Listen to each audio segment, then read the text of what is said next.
Yes! Hey! We're on! Good. Is that a good thing? I hope so. I'm still not used to it. We've been doing this for like, what, 20 This years is now? And the I still fourth don't one, know. isn't it?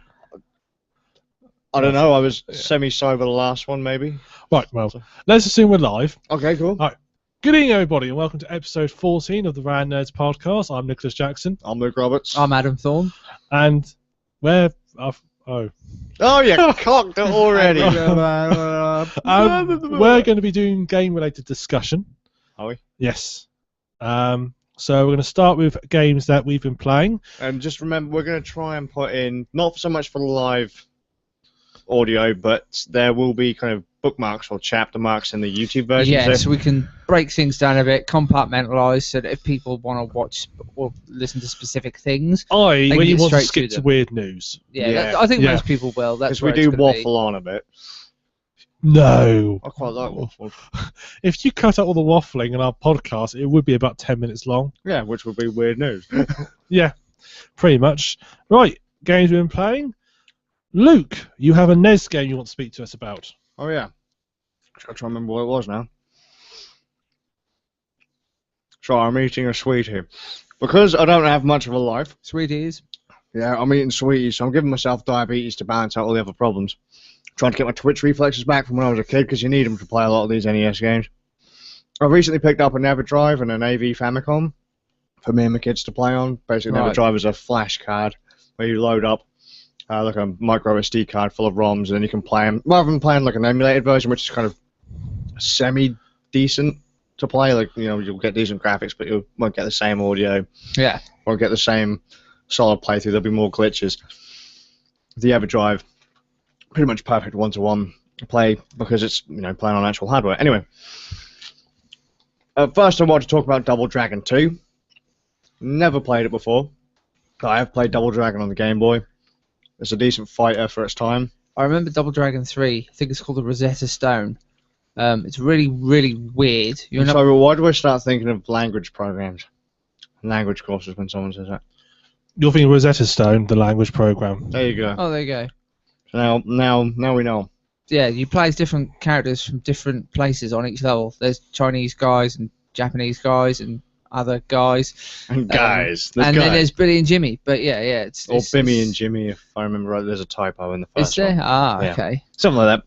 But I'm not going to talk about Double Dragon 2. I'm going to talk about Kid Icarus, Ta-da! which is how can you really describe Kid Icarus? It's like a platforming shooter, With RPG elements, I guess. which is really neat. And you basically play as Pit, an angel. The idea is you have to fight the armies of hell. It's weird how he's an angel, yet he's in Greek myth. And he has wings that were given to him magically, not like Icarus. So It's the game lied to us, basically. Yeah, But yeah. if I had to be honest, I don't really know much about the story because I never had the manual. I've only ever seen like loose carts and stuff. But I understand that you have to fight the armies of I guess the from what underworld. I grasped from Uprising, having not read the manual for the original Kid Icarus and having played Uprising, Uprising being the third game. yeah, the 3DS version, the gist in Uprising is he is an angel who fights for Palutena, who is a Greek goddess, and she is, as She's far as the I'm ruler aware, of the the light. goddess of protecting the people and doing good things. And Pitt's a sort of a bit of a heroic character, and he's his main enemy is Hades, and he's fighting against Hades, who for some reason is always depicted as evil just because he's associated with death, which is clearly an evil thing. And Pitt has to save the people from Hades. That's the general idea. And it's really, really hard. Yes. It's like a 1986 release. Yeah, the first one is. Yeah, I think. Really fun game. That's all I Yeah. have to say about it. If you want a challenge, Oh God, yes. Kid Icarus. Hard as nails. The first Really one. fun game. Probably really cheap, actually. So I think it was a common. Was it one of the black box titles? I don't know. It was a really I think fun it game. was actually. Yes. Yeah. Really, really, really fun title. Pick it up. My kids love it. It is pretty much a flagship Nintendo title, isn't it?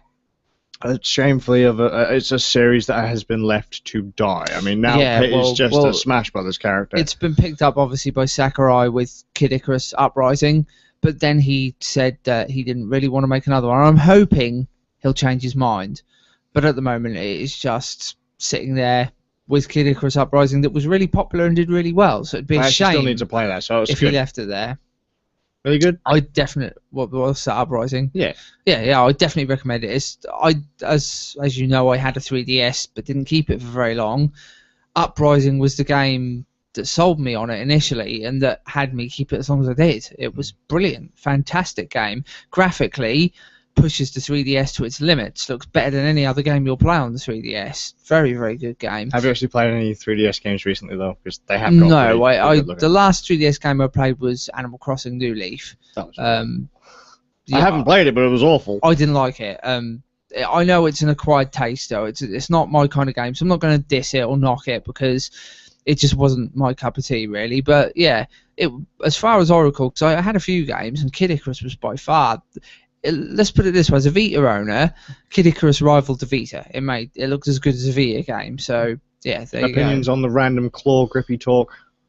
Because it came with a stand, right? The game came with a stand. It takes a bit of getting used to, but I found it easy. I didn't have any problems with it, to be honest. It just takes to put it resting on your lap while you're playing it, and then using the stylus and the stick. Yeah. In case anyone's curious what I'm talking about, the game actually came with a stand that you could put on a table that you could then put your because the game requires you to aim using the stylus, and as I was explaining to Luke pre-podcast, I like it. I think it makes it better in a way because if you had dual sticks, you wouldn't be as precise. Whereas Pit's attacks follow the stick directly. Wherever you hit, he'll instantly attack. So if you had to hit an enemy that's across the other side of the screen, you'd have to wait for your reticle to reach there if you were using your joystick. Whereas if you're using the stylus, you can pretty much just hit them straight away. I am curious, though, rather than putting a stand in, why didn't Nintendo do what they did with the original DS? And they gave people that, the little kind of wrist strap. Yeah. It came with like a little kind of thumb shoe thing that was also kind of a stylus as well. You could literally like the bits that you use to tighten like Wii remotes around your wrist. You'll pull it tight and it'll grip on. Well, there was something like that on the original DS, but it had like a little curve in it to put your thumb in it, and you could use that to play games like Metroid. All I can say is that using the stylus itself makes you more accurate. It's a really accurate system, and I quite liked it, considering everybody moaned about it and it was quite hated. So I found it to be fine. Didn't bother me at all. I probably wouldn't complain about it, seeing as I'm a Monster Hunter portable player, and you had to have like crazy claw grips to play that game at all. So, we'll probably actually. It's kind of weird that I started playing Kid Icarus recently, but we will probably come back to Kid Icarus and Smash Brothers at least later. In the podcast, so, has anyone else been playing anything that they can actually talk about? Yeah, I've got an update for a game I talked about in the first podcast I was on, I believe, which is an indie game for Steam called Tiny Barbarian DX, and anyone who saw that podcast will remember, but I will refresh them. Listen to, yeah, that's true. That we was before pre-camera.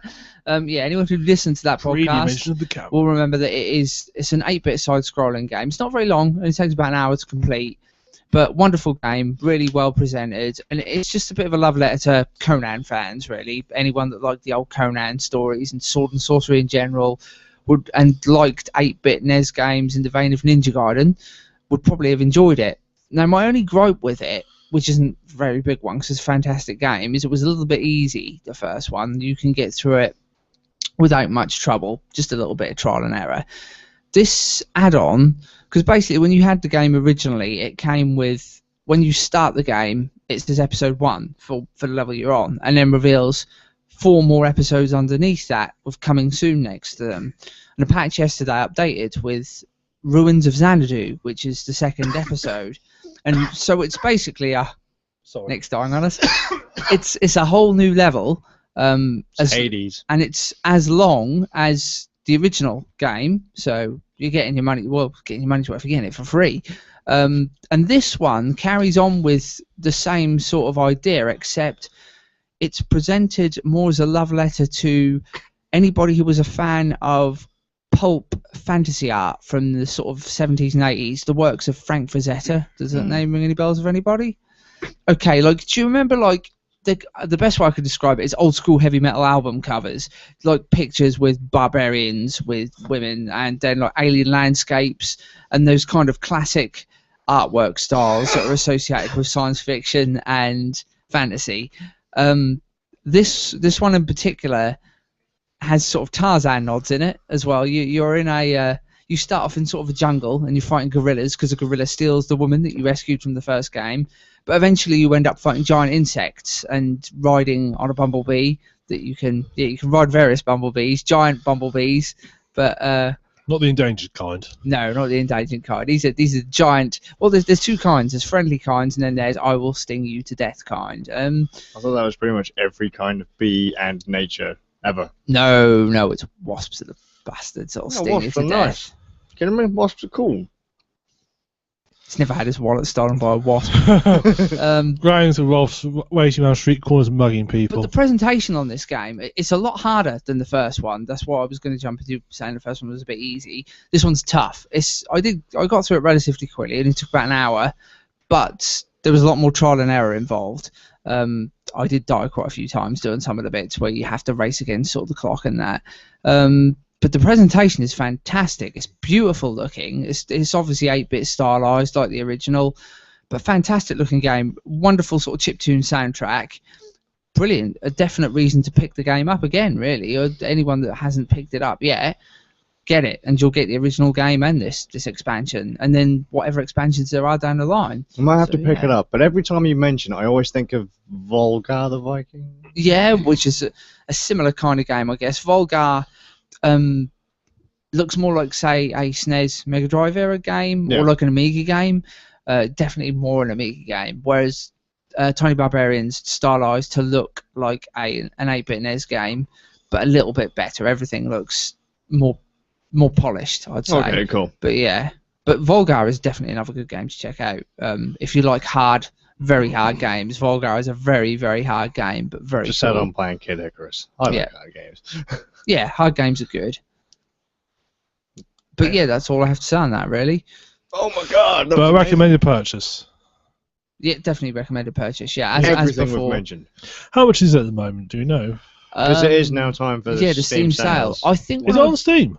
It is on Steam. Ooh. Yes, when I bought Tiny Barbarian, it was £5 before, so it's probably cheaper now, and probably on the sale. Gaben will probably give you about 50 quid back if you buy it now. Like, hey. I do love the Steam sales. I'm already tempted. There's a couple of games on that list. I'm like, ooh, they've gone very cheap. We do like sort of getting Steam sales and just showing it to Luke and say, oh, look at that, Luke, that's cheap. That's a good bargain, isn't it, Luke? Oh, funnily enough, we should mention Dynasty Warriors that I was talking about the other week. It's only £20 on Steam at the moment. Actually, and I would say Far Cry 3 is $3.74 on Steam, which is a bargain for Far Cry 3. Red Dragon is only about £2.70 something.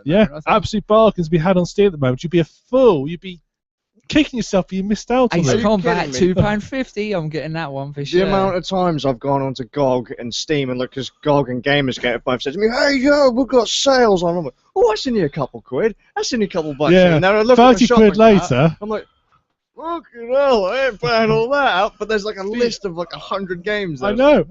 It's the amount of games I've got on my Steam that I've bought and sell that I've never actually ever played. The last that's the majority of my Steam library. Exactly, yeah. I have quite a few as well. I mean, the one I bought the other day, I don't know why, I just saw it and I thought, well, that's a cheap, I'll buy that. It was Ship Simulator Extreme. It's a game about simulating ships. I thought, that looks a bargain. I'll buy it. Yeah, Extreme Ship Simulating. It came with all the expansion packs. You get a cruise liner in it. So I bought that. Can you go for like a simulation of the Titanic? Is that why it's extreme? It's got icebergs in it. That's why it's extreme. You can get shot by water cannons. I want to say on my first mission, I'll tell you what, this would be a deal breaker for me. Does it have Somalian pirates? Yes. Bought. I'm sold. That's awesome. I don't actually never had. Just saying yes. I always wanted Sid Meier to make a version of Pirates that was a Somali pirate edition. I'd buy that. Day one purchase. Good. Do you remember a random event where you get invited by a Belgian film company to come on board and have do a film about your life? Flashback to we can connect them. Flashback. Best pirate ever. Poor Luke's dying over there. We'll explain it later. Right, so on to the film review. Now, I don't know who's put this in here because no one put their initials after it. He looks at me because he knows anyway. Did you also notice the thing I wrote about one of our later things that you put in? Yes, I did notice that, and I thought, I bet it's Adam, but I chose to ignore it because I'm the bigger man. He's a bigger man. I want a copy of the show notes. I want some show notes to read. You've got a copy there, that's your copy. God damn it. I'm running out of printer ink. I don't know how many more show notes I can print off. That's the only time printers ever used them at the show notes, and it's now telling me every single colour is low on ink.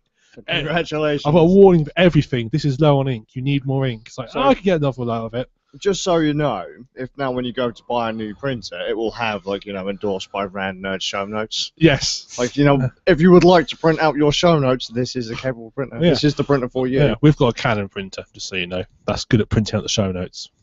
There you go. Yeah. Top recommendation. Canon printers. We at Ryan Nerds new Canon printers print our show notes, and so should you. Okay. They better start paying us now. Everyone says that with a serious face. Like, come on, stone face. Yeah. Also, Ryan Nerds, we only drink Coca-Cola on our podcasts. There you go. Product placement. Now get on with it. What's the film? I was pointing to the name. He's not Nicholas anymore. He's turning into Kylie. What up, Kylie? No, it says share a Coke with Kylie, which means one of you two's Kylie. Look, if you don't get to film review, I'm going to beat you to death with Limpet. Well, it could be Kylie Minogue. She's just not tall enough to fit on camera at the moment. Okay, yes, film reviews. Right. Well, it's not really a film, but I'm sticking it in film review anyway. It's the series 3, it will be, of JoJo's Bizarre Adventure, which is Stardust Crusaders. I mean, we did mention JoJo before. We did, yeah, we mentioned series 1 and 2. But the interesting thing about Stardust Crusaders is it's the only JoJo that's been done before. There already is an existing anime adaptation of Stardust Crusaders, which was very good, but this version, it's brilliant. Stardust Crusaders is my favourite section of the JoJo manga. Of all the various series that they've done, that were done of JoJo, Stardust Crusaders is my favourite. And you might recognise it as the only one that was made into a video game before, the Capcom beat 'em up. Yeah, the Dreamcast game. The Dreamcast game that was in the arcade. That was based around Stardust Crusaders. From what I understand, also funded by Hyperdimension Neptunia anime money. It is, apparently, yes, which is good. Which is why I like Hyperdimension Neptunia, because they fund my JoJo, and my JoJo addiction is very big. Just like all the tits in Hyperdimension Neptunia. Well, JoJo's Bizarre Adventure Stardust Crusaders centers around Jotaro Kujo. He is the grandson of Joseph Joestar, who was the protagonist of series 2. So each one seems to skip a generation, because the first one was Jonathan Joestar, then there was his son, which we didn't really do anything. Then Joseph Joestar was his grandson. Now Jotaro Kujo is Joseph Joestar's grandson. So instantly you'll notice the name's different, because Jotaro is half Japanese, and his mother is the descendant of Joseph Joestar, or Joseph Joestar's son even. The powers change up in this one. I mean, the last ones were more based around this sort of martial arts style that had been developed by this Wizard Zappelli guy. But in this one, it's all based around stands, which is the ability to take one's own inner force and personify it next to you, which is why they're called stands. So they're kind of like familiars in a way, but they fight with their owner, or as an extension of their owner's will. So Jotaro ends up in prison, because he puts himself in prison mainly because he's got this ability to do this, and he doesn't quite understand it, and he's basically beating the absolute hell out of people in fights, and he thinks this is a bad thing. Oh, I shall stay in prison. He's quite a nonchalant character. He's not really he's not your general anime protagonist. He's not bouncy and happy. He's a bit of a wise ass, and Has he got spiky hair? He doesn't, no. But, oh, it's definitely an anime protagonist. But he wears a hat that I was his about hair to say he wears a hat. kind of melds into, which is really weird. In the comic, it's very hard to see where his hair stops and his hat begins, which is quite funny, and there's a bit of a run He of... sure he's just wearing his hair in the shape of a hat. It could be like Bayonetta, all of his clothes are actually just, hair. Imaginary. But yeah, Bayonetta's clothes are imaginary. Yeah. the idea is that Dio, the antagonist from the other series, has returned. He's been taken up from the ocean where he was locked, and this is why these powers are awakening in Jotaro and in these other people that are stand users because of Dio's presence returning. So Jotaro ends up setting off on a journey to Egypt to fight Dio. It's by far the best JoJo series so far. There's lots of comedy in it. It's very funny, very off the wall humor. Not quite. Some bits aren't quite so off the wall as the last JoJo series that had an insane Nazi cyborg as a protagonist. Are they as dark as? Yeah, they are. There's some quite nasty deaths and stuff. Good job. Yeah, it's a really good series. I don't know really what else to say about it because I don't want to spoiler it for anybody who might be watching, who might want to tune into it. All I can say is if you kind of like stuff like Fist of the North Star or anything that's a bit random, you'll probably dig JoJo because it is a very random anime. Watch the original series. Yeah, the original version, then watch this one, and then play the Dreamcast game. Watch the first two series and then watch the Stardust Crusaders. I mean, you don't necessarily have to, because Stardust Crusaders does kind of go into explaining Dio's backstory. Yeah, that's not fun. But the original two are well worth watching, but it's worth it for when you get to Stardust. Well, I would say it's worth it anyway, because they're good series, but Stardust Crusaders is the cherry on top of the cake. That is the best JoJo series, in my opinion. I'll pick it up. Yeah, definitely check it out. Excellent. Wow. Fantastic. Right, moving on to tabletop. And once again, we turn to Adam. Right, I'm going to go into... I think I mentioned a bit much about Avalon last week. I did put Avalon in again and thought, did I do that on the last podcast? What, Resistance of Avalon? Yeah, I did. Yeah, briefly, but very, very briefly. Yeah. So probably worth going into here. I think I'll skip it purely for time because of other stuff we have. I might go into it again later. Maybe we can play it on a podcast. That'd be quite interesting to play a game. Yeah, we'll actually... Yes, look, highlight this on the notes there. This will be a game we will actually play. Because Avalon would be a great one to play on camera. It's a very fun game. A lot of it is that bluffing. That would be cool, actually, doing a live stream of a game. Yeah. That'd be cool. There's a lot of bluffing and second guessing in Avalon and people swearing at each other. So yeah, pretty much that would cover an entire episode of the podcast. No one would actually know that we're not doing the podcast. We wouldn't do it. We'll just do it as its own separate thing. We wouldn't do it. I'm just saying, no one would notice the difference. What I will say about Avalon would be less tangents. What I'll say about Avalon is it is one of the best card games I've ever played, or tabletop games. It's only about £16-15, not much at all, really. I mean, it's a great game. It's how long does it take to play? Not long. It takes about, say, 20 minutes maximum. I've noticed. I know this is kind of, normal for card games, calling everyone else's bluff, but that's just like every tabletop card game is about, It just seems to be a lot of the ones I like. And funny enough, the ones that are associated with King Arthur, because as you remember, Shadows over Camelot that I reviewed earlier in our podcasting, also had a traitor element. Well, this is an updated of Resistance. So you basically, two of you are traitors, or 2 or 3 of you are traitors, depending on the numbers.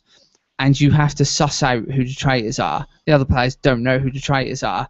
Avalon mixes it up by throwing in Merlin, who does know who the traitors are, but at the end of the game, should the heroes win, the traitors get the opportunity to assassinate Merlin if they can figure out who he is. That's the little twist. Okay. But yeah, it's a cool game, and I won't really go into it as we discussed it last podcast. We should somehow try and come up with a way to bring that into the live stream. Maybe kind of play with people on the stream, or have someone else try and figure out something. Try and make it kind of an interactive. Yeah, we could do. Yeah, I think we could probably do one of Avalon.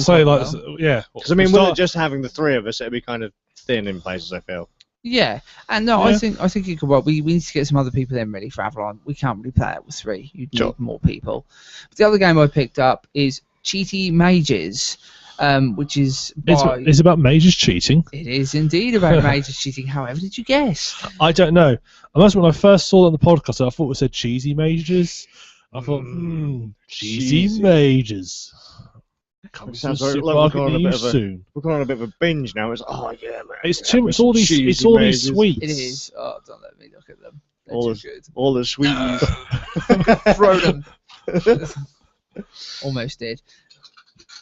They're definitely not the pinballs. These are my crack cocaine people, Maoam pinballs. I'll just point out they are not crack cocaine. They are sweets. They might as well be. That's like literally pure sugar. At least that's what the guy on the street corner told us they were. But they're very Moorish. Oh my he told God. us they were sweets or crack cocaine. Sweets. Ah. It costs a lot though. Let's get on to the cheesy mages, goddammit. Yeah, cheesy mages. I've got a mouthful of Maoam. I was going to say you got a mouthful of cheesy mage, have you? Oh. Is that your own joke? Say your own joke there. Come on. One's away, wizards. Right. Cheesy mages, right. As you recall, I spoke about Love Letter last week. This is another game by the same developer, Seiji Kanai, and his Kanai Factory development group. I'm starting to really like them. They put out some good games. This is more of a gambling game. Again, it's quite short. It's not very long. The idea, basically, is you're all mages who are attending a sort of a gladiatorial arena combat. And a bunch of monsters will be fighting. You draw 5 monsters per round. And the idea is that you then lay bets down. You can bet between 1, 2, or 3 monsters. If you bet on 1, you get double the winnings. If you bet on 2, if one of them wins, you will get the exact winnings on the card. If you bet on 3, you get half. So that's a way of sort of making the extra money. But the trick is there's a judge, and the judge will disallow certain things, because what your mages are doing is naturally cheating. They're sitting in the audience and they're basically casting spells to screw over the other monsters, to mess with the bets, basically. So you're putting down cards each turn. Some of them are direct spells, which means that you reveal what you're doing. So say I'm casting a fireball on that one, lowers it by 5. And then some of them will be secret, so you'll put them down and no one will know what they are, and they'll have to guess. So each time you're opting, each turn you're opting to carry on or pass. You play your card. You have 7 cards in your hand, I believe, from the start. And then you see how well your monsters will fare by the end. So once you've all played your parts and you've all decided, right, I'm done, you'll reveal what the effects are, and it will reveal whether a monster has been strengthened to make it stronger, whether it's been attacked to kill it, or whether it's been sort of lowered. And then you'll see which monster comes out on top. So you might be surprised that the weak little flimsy goblin at the start of the game, who you thought, there's no way he'll win, might well now have been buffed up by the other wizards if they decided to bet on him and use their skills to upgrade him. So then you'll be getting the most money because he's the weakest monster.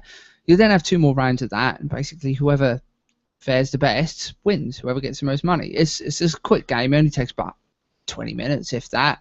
But yeah, it's quite an addictive little game. I quite enjoyed it. Not quite so much as I enjoyed Love Letter, but still. What kind of price range is it in compared to Love Letter? Because Love Letter was really priced cheap. in Love Letter. Love Letter is about £8. Depending on what version you get. Yeah. The one I paid £11 for, but then I found it in a shop for 8. I was like, oh, great. But damn it. Yeah, this one ranges from between about, the cheapest I've seen it is 11. But I couldn't get it because it was like an import or something. I was like, I don't want to wait that long to get it, so I bought it for 16. Okay. And then I think on Amazon I saw it for 20. So it varies, but because that's pretty pricey. Yeah, it's not bad. 16 isn't too bad. No, but 20 is. 20 might be pushing it a bit. The artwork's really nice though. It's got the same sort of artwork as the Kanai Factory edition of Love Letter, which I really like. Very stylized, very like old school sort of Zelda looking. Okay. I'll let that one slide. £20. Yeah, no, I'd go for Love Letter if you were going to be introduced to a Seiji Kanai game. Definitely go for Love Letter because it's his best game by far, and it's a good game to introduce new players to. Yeah, by far. Cheaty Mages is just something to go for if you particularly like his work, which I do. So yeah, definitely comes recommended. But yeah, only if you really, really enjoyed Love Letter. Or if you can find it at a decent price. Yeah. So that's cool. I might have to have a look at that. Excellent. Well, moving on to stuff we're looking forward to. There's also sort of combines with news as well. We've both been sort of keep holding track of E3, which was some big sort of games jam or something. Or big some random thing. It's good people get together and they discuss, like, I think they look for magazines and stuff and swap things. No, we've been watching E3. Developers get together and swap numbers. Yeah. Obviously, E3 finished last week. Was it the 12th? I have no idea. Oh, E3 finished last week at some point. E3 happened at some point this year. Some point in the recent past, E3 may or may not have happened, and we have picked. I don't think it was really E3. It was just Zelda, wasn't it? Yeah, it could have had something to do with Warlocks. Zelda. So we both had a look at it, and we've guys picked some highlights out of things that we're either looking forward to or intrigued by. Or maybe Me and Luke seem to be particularly fond of Nintendo. The Nintendo one was the only one I watched all the way through. Yeah, me too. I didn't bother with the Microsoft one, not my cup of tea. I don't own an Xbox. The Sony one I got bored of and I skipped through a lot of it. So most of my watching was the Nintendo one, which blew me away. It was. I have to admit, Nintendo are on the ball this I'm time with the internet at the moment, who are fully up in arms saying Nintendo are the best at the moment, and they did. They took E3 far above the other two, for me at least. We say the other two, even though EA and we don't even count those. Surely. I think I assume it thanks to the console manufacturers in this situation, not so much developers. And I'm just thinking to myself, look, guys, EA, Ubisoft, come on. We know you're just trying to, you're trying to compete with Steam on PC with your fancy little stores that don't work. Just stop. You have no place being at E3. You have no power here. Yeah. Just get out. Leave it to people that people actually care about. So Microsoft, you can go as well. Not to be harsh, but EA, you can just die. Just die. Nobody likes you. Yeah, please do. Microsoft are getting ready to hand you the Golden Turd Award this year. It's happening again. Anyway, Nintendo. Yes.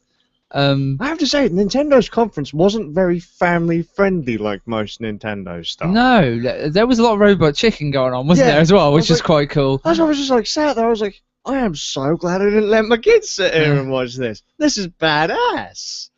I mean, literally, someone gets set on fire within the first minute and a half. I have to admit as Was that planned? Yes, it's. Are you sure it wasn't just an accident? No, they just went with it. No, it was planned. Nick, did you even watch E3? No.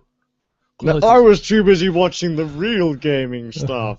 No, going like this, apparently. Yeah, I always don't want to watch the game. Of course he does. He's like, yeah, look at this. Wow, look at that. I love Xbox. No, I wandered around to watch Nintendo, so I literally just went through the list of all the games, read through them. Ones that looked interesting, I then went and looked up the very relevant demonstrations on YouTube. I have to admit, the highlight of Nintendo for me, which might surprise people, was Hyrule Warriors. That was pretty cool. I was well into that. It's like two of my favourite things coming into one, Dynasty Warriors and Zelda. What more could I want? Yeah, good stuff. It looked very good, yeah. That was really bad. Now you've got to mention it. I've just drawn a massive blank on what the hell happened on E3 other than people getting set on fire for mentioning Mother 3. Yes, that was so good. Yeah. Seriously, the amount of times people ask Reggie, like, hey man, where's the Mother series? And then it's just like, dude, seriously? You still asking for that? Why is Reggie getting up the ass about it, though? Just so if anyone doesn't know, Mother was released in the States as Earthbound. Like, everyone will know it as Earthbound. The Mother series, Mother 1, Mother 2, Mother 3. Or was that song by Glenn Danzig? But yeah. Oh, shut up. For the love of Christ, shut up. I feel sorry for this podcast. You think he's got like two 5-year-olds with him at the moment? I feel like it, What's going on? But yeah, so Mother gets released in Japan. It was an RPG. Yeah. It's pretty damn popular, I guess. Super Nintendo. No, Nintendo RPG. Original NES. Yeah. America would have got Earthbound. Yeah. Which was what Mother was translated to be. Yeah. And pretty much the translation was finished. It was ready for release, but it was going to be expensive to produce. Yeah. They canned it. Which is bad, because it was I think it was right at the end of the NES's life anyway, and so they were like, oh, hey, let's move on to Super Nintendo. Screw Mother 1. Yeah. Earthbound comes out on Super Nintendo, 2. which is Mother 2. Which is a fantastic game. Easily in my top 10 SNES games. I wasn't too fond of it. No, you don't like Mother? I think it's pretty damned overrated. It's an alright game, but it's pretty... I like it just because there's lots of creepy stuff hidden underneath all that kiddie goodness. Yeah, and you're it's pretty dodgy. It's a very kiddified game, and then out of nowhere you're like, hang on, that's not right. That's kind of dark, and you're like, what's going on? There was tons of really dark stuff. I played it when I was quite young, you see, so it was like, okay. Can I just mention that, right? Because, well, I'll kind of tell into it, but Earthbound Mother 2. Mother 2 gets released in Japan. Yeah. Fine. Earthbound gets released in the States. That was crazy expensive because they included the full strategy guide or whatever with it, and it came in a big color. box, It was huge. It was expensive. Not many people bought it, or I guess it wasn't as popular as Nintendo wanted it to be. No, I don't think it was really sort of advertised that well either. Then, what was it? Earthbound 64 or Mother 64 was supposed to come out on the 64 DD. That got canned, and then Mother 3, which is a Game Boy Advance GBA, game. Yeah. That never came out in the States either. Except are you saying that Nintendo is deliberately trolling the rest of the world? No, No, not really. I but think the problem is that what Reggie probably feels, and is probably arguably true from how at least Earthbound was accepted by fans, is that it is a very Japanese game, and he's probably thinking it won't appeal to the Western market, which is a falsehood because it does in some ways. It's not really.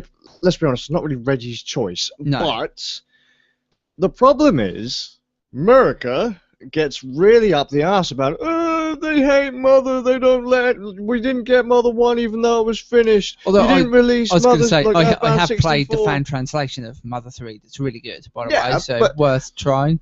For sure, but that's not the point, because they're like, oh yeah, but you didn't release Earthbound 64, we then didn't get Mother 3, and I'm sat there thinking to myself, will you guys shut the fuck up about how much this game is, slammed by Nintendo?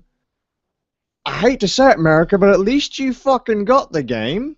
There was no hint of it coming out in the UK. We Yeah, didn't get Earthbound until, like, the fucking We get Super Nintendo shafted game. way more than anyone when it comes to video We games. didn't even get that until the Wii U Virtual Console release. Yeah. We haven't even had a sniff of it, so shut the fuck up. But anyway, there's been tons of petitions and stuff sent to Nintendo over the years saying, hey, yo, bring out Earthbound, bring out Mother, bring out a compilation or whatever. Look at all this stuff. Look, we've got fan art and fan music and all this, and they send it to fucking Reggie. They send it to the creator of the game. Smash Bros as well. Ness, Yeah, and Ness is in there. and the protagonist of Mother 3 as well. I can't think of his name. Lloyd. No, not Lloyd. Lucas. Yeah. But they're basically saying, look, because at one point I think Reggie let slip was like, seriously, you guys, because someone actually went up to him and said, hey, yo, Mother 3, and he's like, seriously, guys, you still asking for that? Yeah. Like, come on. Like, you know you're not going to get it. You've been asking for these games for I kind of do think that if people are asking for it, though, they should kind of release it in a way, because if people want it, but you're going to make money out of it. So not really up to them, though, is it? Yeah. So, I mean, someone has to press the button, but it's not up to one guy. Yeah, obviously, you can't put it all on Reggie, but still. So Mother basically, 3 is like almost like the Half-Life 3 of Nintendo. Yeah, pretty much. And so at the start of the keynote, a fan, one of the kind of little characters that was in the crowd, asks for Mother 3, and then Reggie eats a fire flower and then sets fire to the guy. Yeah. I thought that was fucking hilarious. Fuck you, Mother fans. But that's now going to completely blow me out of what I was thinking of. But that was so dark. I was like, what the fuck? You just set fire to someone, and then there was like a random fight. And then someone what was it? The same person then asks for Star Fox or Metroid on the Wii U, and then he just fucking laser beams the guy. I was just like, that's brilliant. So not particularly family friendly. No, he's got a character actually, isn't he, Reggie? I mean, he's got like a bit of a fan following on the internet thanks to some of those 3DS videos that were laughably bad, and it's kind of paid off really. It's all it's all good. Reggie, what's his face? I think a lot of them in Nintendo are quite well known, aren't they? Like Iwata and obviously Miyamoto, and they're quite big characters really in comparison to. Is it Reggie Fils-Aimé? Fils-Aimé, isn't it? It's very. What's his face? The guys from GameSack. GameSack is an internet retro gaming show. Right. They did kind of a little kind of skit in a recent episode where they called him Reggie Fils-Aimé, and I just thought it was kind of funny. You'd have to watch it. I'm not going to go into it, but the Nintendo conference was fucking amazing. Well, that was the shortest of all of them. It was. Well. It was only like 40-something minutes, wasn't it? In comparison? Something like that. The games that I can recall, you had that. What was the squid one called? With the shooting ink everywhere. Oh shit! I can't remember now. Was it Squidoons? Squidoons, something like that. Yeah. Like a third-person shooter. The idea is that you cover a map. You've got two teams going up against each other. You cover the map with your own ink, haven't you? Yeah, your own team's color, and you can use if the enemy team touches your team's color ink, they slow down. Yeah. If you are in your own color, then you can move really quick and skip around and stuff like that. It looked kind of neat. Then they had like obviously the thing everyone's going wild for, which is the little 5-second Zelda thing we got. Yeah, I wasn't. No, particularly blown away. You don't think I am quite a Zelda fan, but I was just like, oh, okay. I thought it was cool, but I was more for me it was Hyrule Warriors. That was I need this. Yeah, it looked pretty neat. Need this in my life now. What else? What were the other games that were there? They announced them little action figure things, or them little figures that you use with the NFC Amiibo. chip. Yeah, I really didn't like that. That's just it was alright. I was kind of neat. I don't like Skylanders though, and it's just like to me it's just more DLC shite. It's more DLC. buy figures and put them in your. Oh, I don't give a shit. I just buy Pit and Link and leave it at buy that. figures and shove them up your ass. Smash Brothers. They announced that Smash Brothers was coming out at Smash Christmas Brothers, time. and then the big thing that we got really excited for, which was the big Smash Brothers reveal of Palutena, purely because of the little animation. Yeah, they had a Pit and Link going at it, which was just like, that sounds wrong. Pit and Link fighting. That was amazing. I actually sat there and watched it back. And like I was saying to you, that's a reason you should get Uprising, because that little animation sequence sums up what a lot of Uprising is like. That's pretty much Uprising. And pre-podcast we were talking about old Nintendo cartoons as well, Captain N and Zelda. And then I think that's another reason you should get into Uprising. Sorry, so we've been asked a question, but I'll let you finish. Oh, okay. It's because it's very reminiscent of Captain N, and those old Nintendo cartoons. It parodies itself and parodies the whole idea of Nintendo and gaming in general, which is very, very funny and very, very cool. Right, we've been asked, what about the Smash tournament? Oh, the tournament that happened during E3? Honestly, I don't know. I just know there was like an open invitational for people to go and play Smash Brothers. All right. I wasn't there, so woo. I mean, Smash Brothers is going to be really great, and I will play it and give you an opinion when I actually play it. But I'm looking forward to kicking everyone's ass or getting my ass kicked when the game actually comes out. I don't give a fuck about an open invitational tournament. Who are you going to main? Ghostbusters. Well, out of all the characters you've seen in the game, just the way you said it. Who are you going to main? Ghostbusters. Oh dear. Who are you going to play as? I like the look of Ike because I'm a big Fire Emblem fan, so it's either going to be Ike or Mate. I might go with Pit because I kind of like Kid Icarus. But I think it's probably going to be a safe bet. I'll play as Ike for a fair bit. I'll probably play as Pit and Link, which have been my main characters for the longest time. Maybe Mega Man, because Mega Man's in it. It's nice to see that Mega Man and Pac-Man are making my kids really want to play as Pac-Man. Yeah, that's cool. That's like a generational gap has been crossed there. Then, if your kids the fact that my my 3-year-old son loves Pac-Man. Yeah, it's just like, what? That's insane. Pac-Man is a cool little character though. But yeah, I mean, it's nice to see that you've got Mario, Sonic, Mega Man, Pac-Man. I mean, if you go back to when we were kids, you wouldn't even dream of seeing all those characters in the same game. Like, that's ridiculous. I remember I actually had a T-shirt, like a kind of a bootleg T-shirt of Mario and Sonic. Yeah. The idea that those two would ever be coexisting, on the same platform was just ridiculous. God, yeah. Yeah. I mean, it blew me away when it happened in the earlier games. I mean, even though I'm not a fan of that Winter Olympics game that came out or whatever it is, that was still pretty cool, to see that Sonic and Mario were in the same game. But then to throw Mega Man and Pac-Man in as well, so that's awesome. That is pretty hardcore.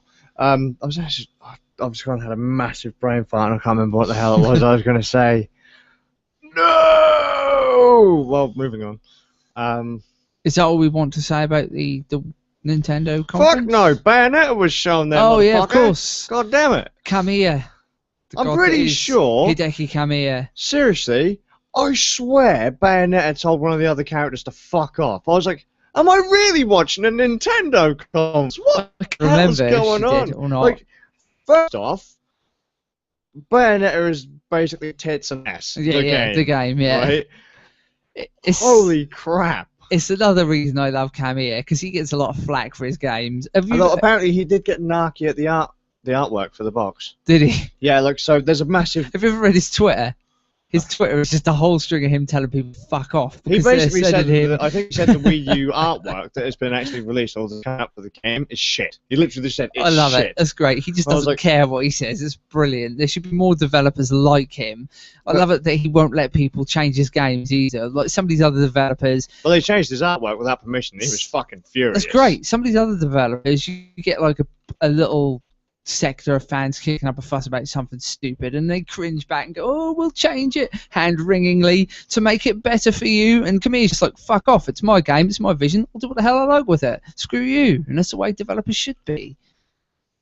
Best part about that entire announcement, other than Bayonetta basically cosplaying in the game so she can dress up as Samus. Did you see what Nintendo have done as well? They asked him to remove the part of Link's outfit that covers like the upper part of her breast. So Nintendo have actually asked him to make Bayonetta's outfit sexier.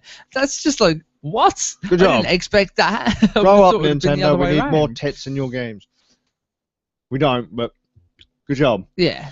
But he got really narky about the artwork. Best thing about that entire announcement, though, Bayonetta 1 is being remastered and bundled in with Oh, Bayonetta that is 2. cool. Now, So you I can like actually things play like that. both games on the Wii U. Yeah, That is fucking amazing. I And you have don't to have to admit- waste your money on an Xbox 360 or a PlayStation 3. he's possibly my second favourite developer. So many good titles to his name. Yeah, very cool guy. Though I agree with him, they did fuck up the artwork. Yeah. They changed a moon to a... There was a massive like crescent moon in the background, Alright. and then they changed it to a fucking explosion.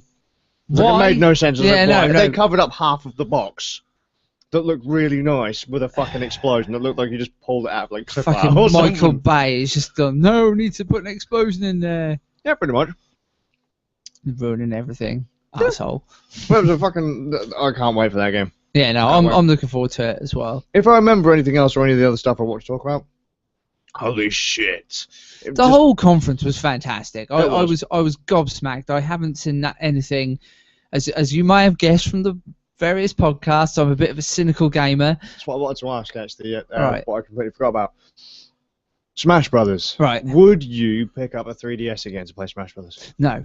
I looked at that Smash Brothers on the 3DS and it didn't look that great to me. It doesn't look. I thought it looked really. kind of crap, to be honest. The Smash Brothers on the Wii U looks really good, and then that one was.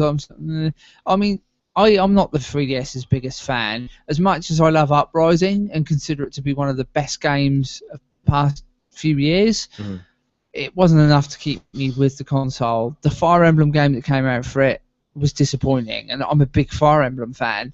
So to play that game and then think, oh, this is like.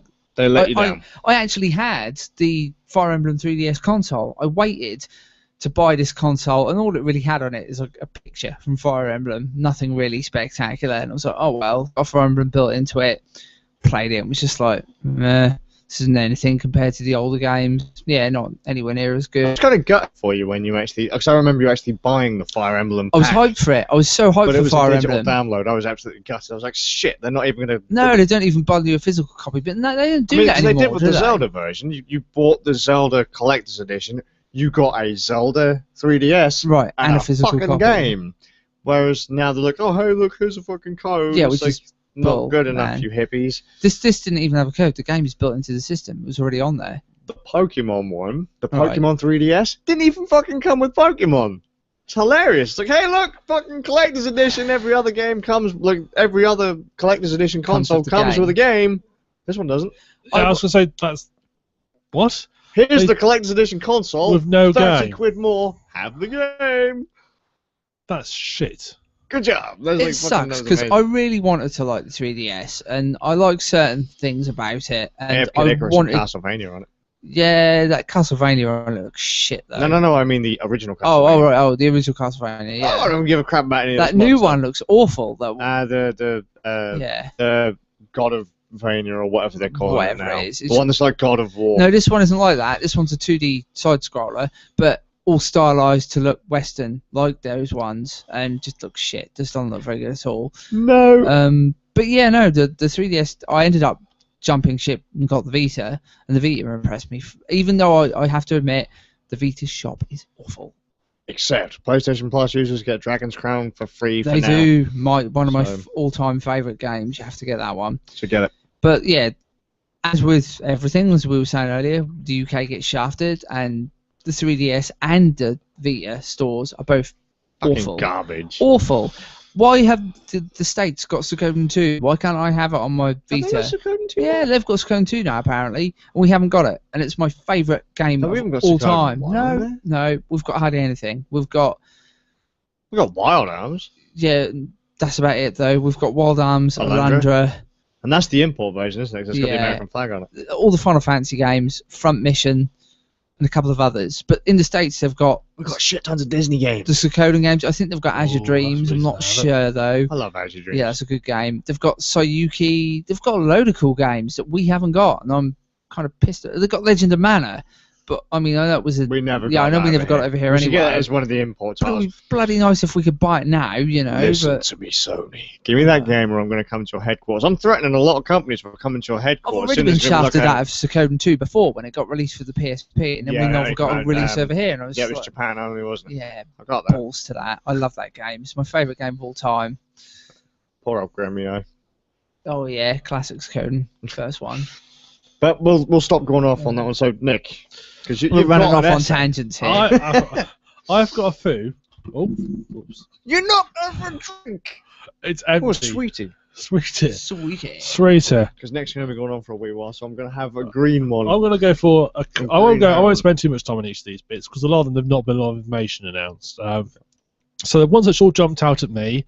The first on my list was Civ Mars Civilization Beyond Earth. Now, the reason it jumped out at me is that it's a spiritual successor to Alpha Centauri. Mm-hmm. Have you ever played Alpha Centauri? I love Alpha Centauri. Right, this is the spiritual successor to it.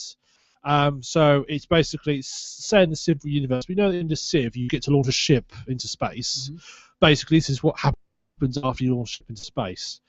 So obviously you can't really have an historical empire in space, logically. So what you do have instead is you pick Have you ever seen that film with space Nazis? lots of films with space Nazis in them, but they're not actually Nazis. Anyway, so what you do instead, you pick like an organisation who is sponsoring your spaceship. You then pick what type of vessel it is, and you can pick what type of people you take with you. Right. And that then defines your civilization. So actually, there's like 3 bits you can alter your civilization by these people. Okay. Hang on. These didn't come from the Ubisoft and EA conference, did they?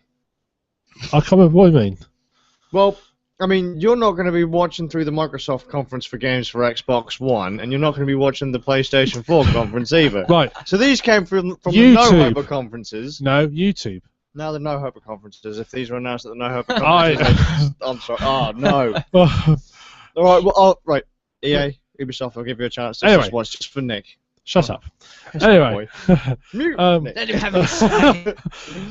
So they've switched obviously hex-based, which is understandably better. Didn't you say that this was this the one that was like really fucking expensive, like the collector's edition? No, you're thing? thinking of Galactic Civilizations. That was 80 quid for the early alpha access. Okay, cool. So actually, another developer's put one up on recently on Steam for $99, which is about £8. But he's given an explanation as to why, because he wants people to beta test it, and his theory is that if he puts it really expensive, only hardcore fans will buy it. If you put it for a tenner, loads of people will buy it, and they wouldn't give him feedback that he needs. But hardcore fans will instead buy it and give feedback, That's which interesting. I can see his logic, but it's still a lot of money for an early access. I'd actually say that's a good idea. That's a good barrier to entry, if I had to be honest. It's an interesting idea. Provided that they give them the hardcore fans more, like lots of stuff. Well, If you give them lots of content. Let's be fair. They're going to have access to the game early. They're Yeah. going to be beta testing it, and they have their fucking say right there. That's enough. Yeah, I still think it's too much. So our changes instead of tech trees, you have tech webs, which means you can't. It's research a lot more restrictive. You can't trade research in this game. Right. Can't do it at all. So it's a lot more restrictive. And you can't do be good at everything. You're going to have to pick and choose. That's good. To make it more a game you have to go through. You also have an affinity, which is like a philosophy of how your race, your society works. And you've got harmony, which is all about living with the planet, but also doing genetic engineering, which is makes me think back to there was a group in Alpha Centauri like that. Yeah, there were. That was one I well, used to they've main, all actually. apparently a lot of them have been playing Alpha Centauri sort of and looking back. They've got like the research documents for Alpha Centauri that Right. they used and sort of using that for inspiration as well. Oh, that's cool. There's one which is called Supremacy, which is all about tech based, being using tech to your advantage. Right. And basically our society as it is at the moment. You And pulled all this out of a video, or have you actually gone really digging for this? Yes, digging for it. Can you put some links in the? Oh, no. don't worry, there'll be loads of links. Good job. Good. I was gonna say, how did you just get all of this from a video you found on YouTube? Like, what the hell? Reading between the lines, man. You pause it frame by frame and start reading everything. I look into things. Purity, which is all about basically trying to make the new planet like ours. So crap, really. But interestingly, they're going to have it support Mantle. Okay, Must be that's interesting. pretty neat. Yeah. This wasn't the neat thing about Alpha Centauri that the planet was like a living. It was, and it had thing. mind worms in it. Yeah, and you could tame them, couldn't You could. With They would. hippies. The mind worms would attack you, and That's why I used to play as the hippies. It's like, yeah, give me my worms. I'll control them, send them out and destroy everyone. I like Other Story. And good. Next one jumped out at me, although this one is very brief because it's there's hardly any information released about it, and that's Mass Effect 4. Didn't they tie off the entire story in 3? That's the game right. I wrote the sarcastic You're absolutely right, they did. That's why it's unlikely to be called Mass Effect 4. That's its all current working title. And it's not going to be a continuation of this. Choose Your Own Adventure in Space 4. Fine, enjoy it, it's good. I enjoy doing that. Great, fine, have it again. You know, Walking Dead's Choose Your Own Adventure, it's a fantastic game, so no problem there. So not a lot been revealed about it. It's not going to carry on from the trilogy. It's going to be set in the same universe. So basically, they're using that universe as a backdrop, and they're saying a whole new set of characters and monsters in it. So great. I mean, I can't wait. All our 3 games have all been fantastic. I'd like it if it became better than what I'm expecting. I'd be pleasantly surprised. With it being BioWare, I know where your expectations are, like 6 feet underneath your boot. I did used to love them back in the Baldur's Gate days, but I've learned not to trust them. Times have changed. I'd love a space game like Baldur's Gate. That would be awesome. The one that plays like Baldur's Gate 2, I'd be willing to. Yeah, I don't know. Carry on. Alright, the only things we can know for sure about is there's Krogan in it, because we've seen a Krogan in the video. And that is about it. There's hardly any information released about it. I doubt we'll see it till 2015. Thank God. The next one is this I spoke about previous. We're terrible to Nick, aren't we? So I just ignore you anyway. The next one I enjoy, that's the main thing. That you enjoy, it's fine, don't care what anyone else thinks. Mass Effect 4.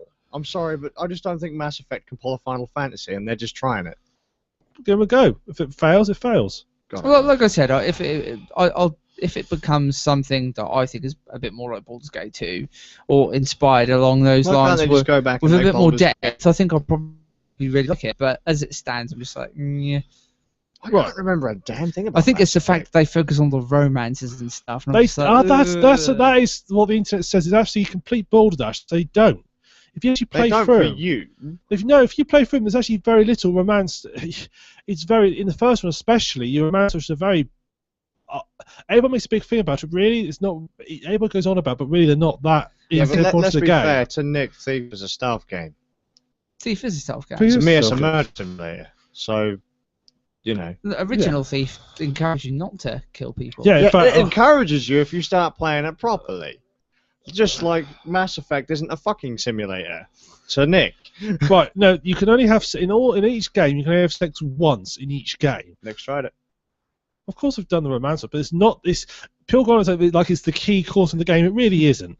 It really isn't. Anyway, next one I have mentioned previously, which is Alien Isolation, not Alien Insulin or Installation. That alien won't be getting any. That's I was getting really like. Yeah. Now this one's and they've not. There's not been. If you've not seen it, I'll just briefly say it is a game inspired by the original Alien film, not Aliens. Aliens. Survival horror. This one. Yeah, it's a survival horror. You can't actually kill the alien. Hide in the locker. Make sure it doesn't get you. Yeah, pretty much. But it's going to have out of the box Oculus Rift support. Okay. Imagine playing as far as Oculus Rift. You can now play complete with motion sickness. Hooray! Yes, perfect. Yeah, but it looks really amazing. Can't wait for that. If they said to me Oculus Rift and Omni support, then I'd be kind of hardcore. I don't. Because Omni is it's like a indie Kickstarter thing, whereas Oculus is actually quite a big thing now. It's quite a big corporation now. I think you're not going to get Omni support by default. Next one is Far Cry 4. That looked absolutely amazing. The quality of the environments were huge. It's beautiful. Sail New Island, but they've kept all the things that made the best thing I can say about it is it's Far Cry 3 but better. It's Far Cry 3 on steroids. It is. It's everything about the best one. It's got elephants that attack people in it. What more could you want? Have any ties to the third one story-wise? No. None of the Far Cry's. Previous Far Cry games. None of the Far Cry's never relate to any others. They are basically it's a style of game. Like the same if you buy Grand Theft Auto, it's a style of game. Final Fantasy, they don't tie in. Fantastic. It looks fantastic. New things you can do. It's got drop in, drop out co-op. Right. That's cool. So you can literally at any point someone can join your game and leave your game. That is kind of neat because I didn't play co-op in Far Cry 3, but everyone said it was a completely different campaign. It is. Oh yeah, co-op is a completely separate island. It's nothing to do with the main campaign at all. It's completely separate, and I'd love to drive people around in my little hula girl buggy thingy that you got. You get a tuk-tuk in this one. Right, that's it. Co-op. I'm in. Yeah. You can also do. You can also do vehicle you can do takedowns from vehicles. So if you drive next to the driver's door, you can jump out your vehicle into theirs, stab the driver through the neck, throw him out the vehicle, then kill his mate, throw him out the other side of the vehicle, and you're in control. Or your mate, as you jump out of the car in co-op, slams on the handbrake, cuts you in half. Good job. Yeah, why not? That'd be awesome. The main character the evil bad guy is called Jackson. No, it's called King Pagan Min. Oh my god! But he looks like a sort of more dapper version of Vass from Far Cry 3. I'm thinking along the lines of Baron Samedi here. I don't know who that is, but I'm gonna say yes. This is how I like him. The dude from the Live and Let Die, James Bond. I've seen it a long time ago. I can't remember, but yes. Basically, just like an old. He is an absolute psychopath. But good job. Far Cry 3 is basically a Michael Bay film and a game. It's just everything explodes eventually if you shoot it enough. Everything explodes. It's just a ridiculous game. Grass, stones. Grass catches fire and burns everybody down. It's great. Honestly, it's a fantastic. It's just a sandbox game. You just get chunks. So you just destroy everything. Every time someone says sandbox, I want Omni support so I can just go for a walk. Well, you can have Omni. Omni just emulates a keyboard anyway. I don't give a damn. I want to walk. Well, you can. I want to go walk and then stab a crocodile or something. Yeah, you can do. Stab an elephant. I'm in. There you go. Next one. Shanking various animals. What? All I want. What did you say? Shanking thank God animals. for that. I said, why? That's not what I heard him say. Sorry. We know what Nick wants, not because it's riffed on that. Next one is one that's actually getting released on the 25th this month. It's called it's on Steam. You can pre-purchase it now for next week release. Fuck me, the stuff from E3 is getting released pretty quick. I know.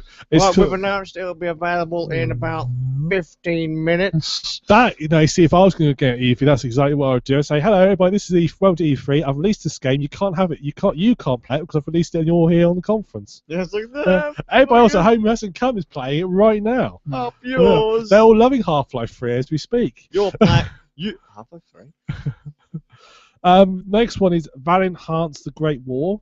This is a puzzle game set in World War One. We're mentioning actually there aren't many World War One set games, so this is going to be interesting. That's true. It's based on all the letters that all the soldiers used to write back from World War One. Okay. Follows 4 characters, and it's about actually a German soldier man falls in love with a French woman. He then gets called up to go fight in the war. So she gets split apart. Is this like the secret backstory of Ubisoft? Might be.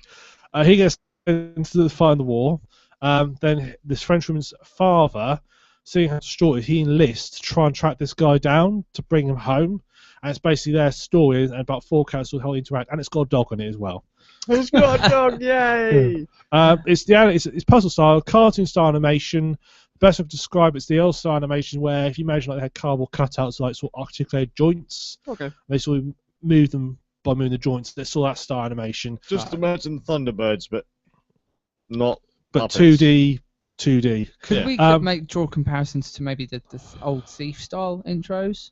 Not quite like that? Vaguely, but it's think cartoony style. Right. But that, steamroller cardboard. Yeah, it's out. It's out next week, so I'm hoping I'll have that played for our next podcast. Cool. Next one is this one's sort of something I'm sort of on the fence about whether I'm going to keep an eye on it, but I'm not sure whether I'm not that. Oh, I want that game at the moment. It's called Dying Light. Right. It's an action survival game with zombies, of which there are quite a few about at the moment. What the main thing is, it's you're sort of working out from a main base where everybody's holed up, and it's reinforced and fortified. And you go out looking for supplies during the day, and during daylight, the zombies are quite sort of your normal, they shamble along, quite easy to sort of fight off. But what becomes interesting when it gets dark and the sun goes down, they all become they go mental. They can run, they can jump, they can follow you, and becomes incredibly dangerous. So at night, basically, you don't want to be outside at night. And if you are, you need to find a way to haul up somewhere and hide and keep away from not getting caught. You You've got survive. You've got sometimes you'll go around and find survivors. You've got the choice whether you retrieve them or not. If you retrieve, it may take you some time, so you lose time in the day where you could be out looking for resources. Like Far Cry, it's very visual. If you've ever played see any Far Cry, you know how visual is that they try and avoid ever taking anything like out of the game screen. So they try, like Far Cry 2 had the map, you used to come up in your hand on the screen, and you always used to see your hands grab everything and pull it down. I think it's a very visual game. This is very similar. Right. So it's one to watch. I'm not sure either way. The next one, not so much looking forward to, I'm very intrigued by. Very intrigued by. It's called Project Spark. Right. Now, if you look at the Microsoft conference on this, the Microsoft conference is terrible because it's so obviously faked. It's like, I'm going to go and tag those guys. No, wait, because I'm casting this massive fireball to kill them. It's that sort. They're trying to sort of create a banter going, but it's quite clearly faked. And they also decide to use it to demonstrate Xbox Connect because the guy literally talks to his Xbox to create this environment. And then they try and say, "Oh, you can also use Microsoft Smart Glass with it as well." Just going to cut in there. Have you seen like the recent thing going on with the whole Aaron Paul Xbox? That's the geezer from Breaking Bad. Yeah. Yeah, his advert basically Yeah, says I've seen Xbox this. turn on. You're ruining weird news. Shut up. Oh dear. Oh crap! You're weird news. Oh wow. Evil man. Well then, no, I'm looking forward to that. Yeah. Erase that from your memory. Look forward to Breaking Bad in weird news. Erase that from your memory. Okay. Well, Project Spark of no interest. No, I'm intrigued by it. I'm going to see them. I mean, they showed some examples of like beta tests of what they've done. And Why are you intrigued by us on the fucking Xbox One? it's going to be and play at PC as well. I'm intrigued by it. It's a game creation software. Okay, let me go for it. It's a game creation system. I mean, if it's actually versatile enough that appeal to create games, I'm intrigued by it. Not that I urge you, but if it allows people who want to create games and can't. Nick, what? They tried to tack in something to do with the Kinect. Okay. Oh, ignore the Kinect shit. It's going to suck because they actually bothered to try and tack the Kinect. Of course they're going to try and tack it. It's Microsoft X. Of course they're going to try and tack They it. fucking got rid of it! Can I just... I don't know if you might mention this later at some point, but they recently started talking about, hey, yo, buy an Xbox One, right? And it's got, like, a price at the bottom of it. And they're talking about all this really cool stuff the Xbox One can do. Right. But the price that they've got listed isn't the one that allows you to use all the really cool stuff they're trying to show. Right. So, moving on. Just fuck you, Microsoft. No, I mean, they showed you some of the games people have created with it, and there's quite a verse. I mean, people have done things like they've done the usual clones of Space Invaders and so forth. Some have done racing games in it. Now that you mention that, I'm actually kind of getting what a lot of people were ranting about. The whole, I guess we'll have to make our own or something like that I heard was screamed at the top of people's lungs for Project Spark. I'll look it up and I'll talk about it next episode. it's I'm intrigued by it. Not so I'm going to. I mean, I'm not going to go buy it, but I'm intrigued to see where it goes and see what Microsoft do with it. Righto. Cool. And the final one is No Man's Sky. Is that the really weird nature Yes. walk around-y, see an animal, fly about thing? Yeah. The one that looks like it's a fucking pastel thing. It's Yes. really goddamn colourful. It's really bright to your eyes. It's more offensive to your eyes than a Hawaiian shirt. Yeah, it is very bright. But it's got some neat features in it. It's an indie studio's doing it. Might have to check. And they actually attended the event. They had no stand. They actually just went up there and managed to get a space on the stage, do a little presentation. Well, they just like some geezers with like white t-shirts Pretty with much. Pyro written on them. Yeah, pretty much by the sounds of it.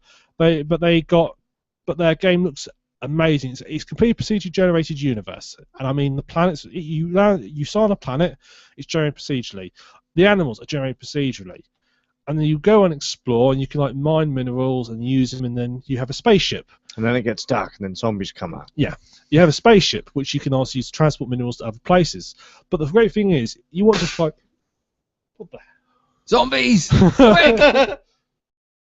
Okay, that's round. We just got attacked. That's what I get for talking crap about Connect. I'm sorry. The Xbox is listening to us.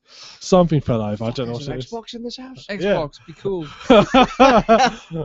But so you can jump in your Minerals. spaceships, Okay, and then You fly up, you aim, literally there's no sort of loading screen to get into space. You just aim at the top of the atmosphere, you fly, and you're in space. I love that. Just So you kind fly of around.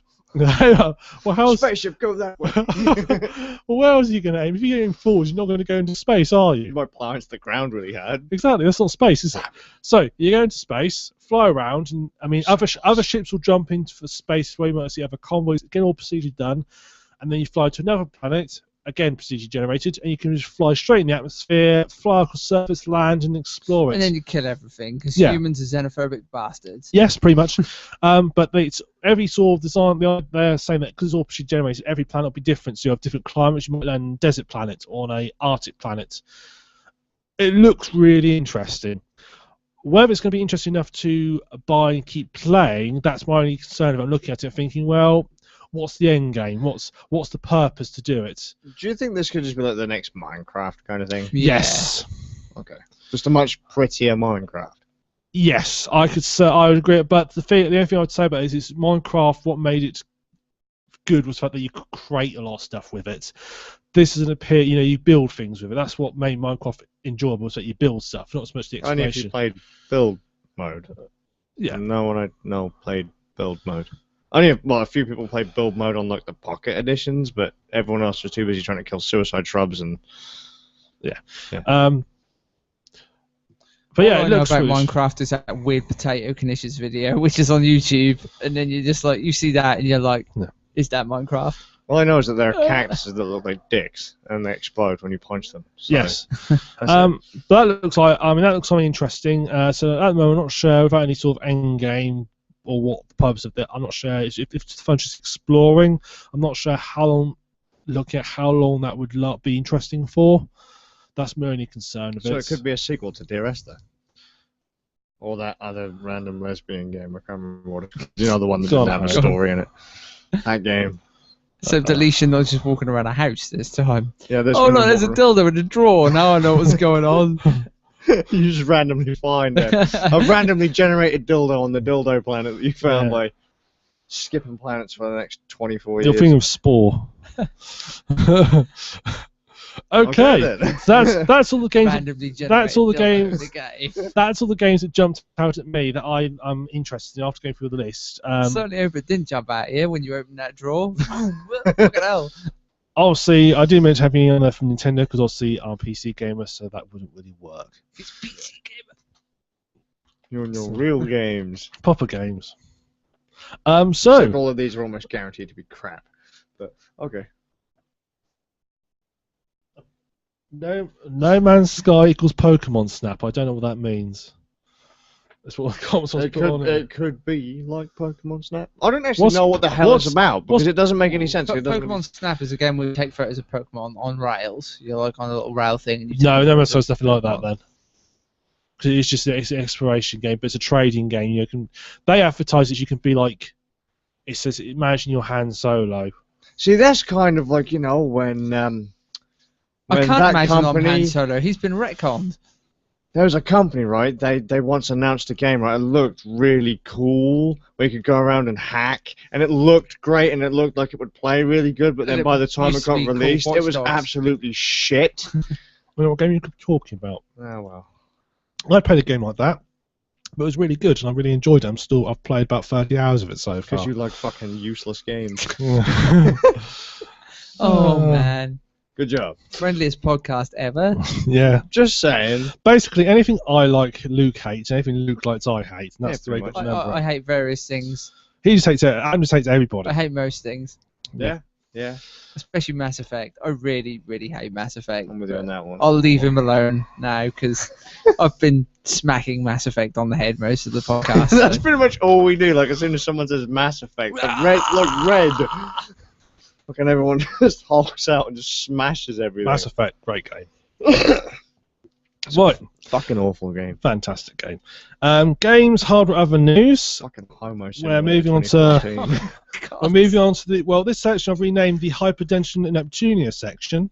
That's pretty much all I this was going to is. say, do you find a space dildo in a drawer in that one? I don't know what kind of ass You this can one's have a supposed to you fit can into. you can have a space hamster. Oh God. And space fish that dive if you get to feed them. Oh, well, hang on. A space hamster sounds like a reference to Baldur's Gate 2. I'm impressed. Could be. Giant Actually, there is a point. You get this scientist, Mass Effect 2, you get this scientist called Morden, and he tells you start romancing this guy called Garrus. There's already romance going on. Oh dear, no romances in these games. But he's got a different. Yeah, plenty of butt here, right? He's got a different biology to humans because he's anything else, and so Morden has advised you not to swallow. Good job. Great games, no romance, no bromance, no nothing. And then you say to him, "Oh, well, that's an interesting kind of syringe you've got there." Was it? That's my dildo. Oh dear. And that's it. And there's no end game. That's just it. It's just an endless fucking nightmare. Right. Hyperdimension Neptunia section. Off you go, Luke. Which is supposed to be Thunder Tits, which is supposed to be Flashback, but today it's moved on to a section beforehand. Thunder Tits. Thunder Tits. Love that game. I haven't finished it. It kind of sucks. But, oh well. So, I've recently, because I mentioned before about Hyperdimension something U. Have you? I don't remember that. He's Previous never podcast mentioned fact that game before. I can't even remember what it was, but the one when I thought it was supposed to be a Wii U game and it turns out it's a Vita game, and I was really disappointed. Out on a Game Gear. I thought it was going to come out on the NES or the Commodore 64, but apparently all of my ideas are really, really stupid. Like, I thought that Mass Effect could come out on Stones, but it's just not the thing. I've never talked about Hyperdimension Neptunia, ever. It's not like I would like to name the entire podcast the Hyperdimension Neptunia podcast to kick you two out, so I can just, set up massive models. Yeah, but that's falsehood. It's the Thief podcast. I was going to say, we've hardly talked about Thief, have we? I mean, I've got so much to talk about Thief. Do you know what? Have we ever talked about that game about hacking and stuff? And what about that game about that posh British geese that walks around? So you're being hunted? Yeah, no, I've not talked enough I've about never that. ever mentioned Payday 2, not once. No. I've actually gone and had a massive brain fart. Never spoken of Bayonetta or Flashback, Nintendo, JoJo. No. Barbarians. No. We never bothered to speak about people's parents whose names we can't pronounce or figure out if they're actually parents or just actors. No. We have mentioned a few dead people in the past and then insulted them all. And dictators. We insult living ones as well. We insult somehow everyone. the dead part. I remember we were doing. Well, we don't insult the dictators. We respect the dictators for some weird reason. Apparently, we respect the dick. Okay. Look, I mean, as gamers, we've got to have those who have really good kill death ratios. Therefore, the dictators, we can't really go wrong there. Masquerades. Oh dear. They have they also get the longest life as well, don't they? Good job. But they have got. But most of them have a case of big head mode. I don't know why, but that just made me think of GoldenEye. Okay. GoldenEye for the win. Good old GoldenEye. Great game. Not as good as people say though. Turok Dinosaur Hunter was better. Just saying. There you go. I'm trying to defend it. Everyone on the N64 was like, "What are you talking about? Turok was fucking awful." Shut up, hippie. I'm not a big fan of either of them, to be honest. But there you go. Well, what did you like playing? Huh? I'm not really an FPS fan, so. You fucking savage. And I wasn't. Turok wasn't about being an FPS. It was about slitting dinosaurs' throats. I wasn't really much of a 64 person either. I had a few of the games, but I leant more towards the Saturn and the PlayStation. Yeah, it's fine. It's cool. Saturn had some good games. I like the Saturn. Saturn was a wicked console. I need to find one. Yeah, no, I want to get one as well. Very underrated. Hypertension at Tonya. God's sakes. Right, so I mentioned before about Hyperdimension Neptunia Victory 2. There was another one, Hyperdimension something U, that I forget what it was. And it turns out it was a Vita game, not a Wii U game. And so I got really disappointed. Please make a Wii U game. That'd be really cool. I got really upset about this one. Hyperdimension Neptunia Victory 2 has been announced. It's been developed for the PlayStation 4. We can't saw it coming because that's the console it seems to favour.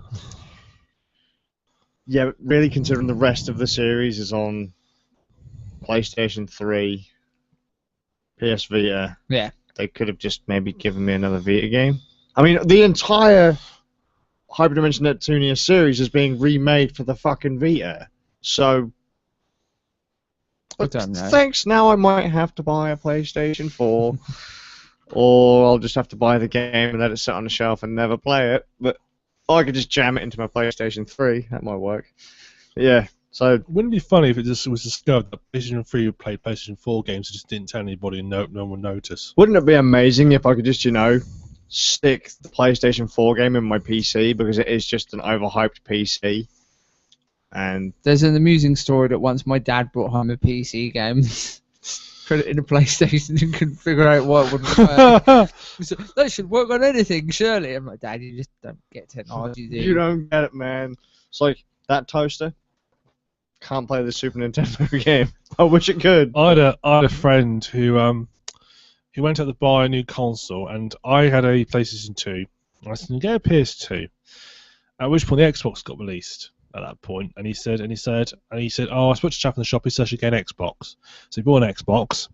He then popped around and I said, "Can I borrow some of your games?" No. I said, "Well, why? That's not fair." I said, "They won't work because it's an Xbox." Oh. So I said, "So how many games have you bought for it?" "None. I can't afford any." So you had to wait a month. You had to wait a month before you could actually afford any money to pay and buy an Xbox game. Before you can afford any money. Yeah. That's really bad. Yeah. If you've ever played Cluedo, you will probably realise that an Xbox would make a great murder weapon, so it's got a use. Yeah, man, beating someone with that. If you could lift it up, we could do a nerd's version of Cluedo. Oh God. I'm sorry, but if someone did manage somehow to hit someone with an we'll Xbox, do a nerd's you version know of what Cluedo. the murder weapon was going to be. The murder weapon the would be person an would have Xbox. disintegrated. Like there would have been no corpse. Xbox hits person just disintegrates. No, all you need to do is leave the power supply, and the power supply would incinerate them. Well, that's the 360, dude. The 360 incinerates people. Yeah, The Xbox just fucking crushes people just by going like this. Like if you could somehow move it, that would just crush the world. Yeah, but you're going to have both, aren't you? Because the Xbox are broken, so you need to go a 360. One on each side. With the 360, you got the thing of, would it kill them or would that red ring first? Yeah. What would happen? The thing is, though, even the red rings, just leave it on there, just everything explodes. It's fine, yeah. Or it just warps into an amazing double helix, and it turns out that's like, that's life right there. Just Microsoft have to have done something right. Life red rings, and then everybody dies. They did. It was when they were on the PC. When they went to console, that's when things went bad. Yeah, well, Microsoft decided they were going to stick the nose in, and then. Microsoft actually said at the start that that E3 wasn't for PC games. They said E3 is a console show, that's why we don't announce any PC games there. They just don't bother with the PC. No, anymore. you don't. They've not bought PC for Gaben many years. is our great Lord and Saviour when it comes to the PC. All worship the mighty Gaben. All worship. He's happily digging into your wallets right now. See that game you don't want to play, but fuck, I'm selling it cheap it's anyway. £2.50. Oh, right, I'll get that. £2.50. I'll have that. It's like, shit. Or you'll end up buying loads of games with loads of shitty DRM that require you to use another service, like, I don't know, Uplay. No, I refuse. It's on sale for, like, Gaben will give you £10 to buy Watch Dogs, because he knows you can't play it, because you need to install Uplay. Nah, Gaben's not a dick like that. Gaben sat there fucking laughing his ass whatever. off. Gaben sat there laughing with his patched copy, his pirated copy. Doesn't require Uplay. He's playing it. You ain't. That was pretty. He's doing that instead of making Half-Life 3. Yeah. He's already got Half-Life 3, man. It's like fucking Half-Life 3, like the fucking inlays for if there was ever going to be a box. It's just like rolled up for toilet roll for him. It's like, see this? Half-Life 3. I snap it. I shave with it. That's how it works. You ain't never having it. I did it somewhere that Gabe's just got this button on his computer that says release Half-Life 3, and they've made it. It's just sat down on No, Steam. it is just a key. There is a key. I think it's just an icon on his desktop. He needs to double click. The world isn't ready for this yet. Yeah, and It's just so good it causes people to have seizures. Like, you don't need any other game. Anyway, the Hyperdimension Neptunia. No, that was it. Oh, I might have to buy a fucking PlayStation 4. What the hell? What the hell are you doing, guys? No. Email them and complain. I will do. Okay. And then I'll turn up at their offices. Okay. To Japan! Or wherever it is they're based. Flashback. Slow. Thunder tits. That'd be a loser if they're based in Sale. Flashback. Okay. Slap. First of all, we talked about who made Scandal. Driving Physics in Watch Dogs. It's made by Ubisoft Reflections, who made Driver. No wonder it was floaty and crap. Next one is we were trying to remember the name of the 3 cities in GTA San Andreas. We could remember 2 of them. We can remember the third one. They are Lost. We were talking about San Andreas. Yes. I thought we were talking about Grand Theft Auto in general.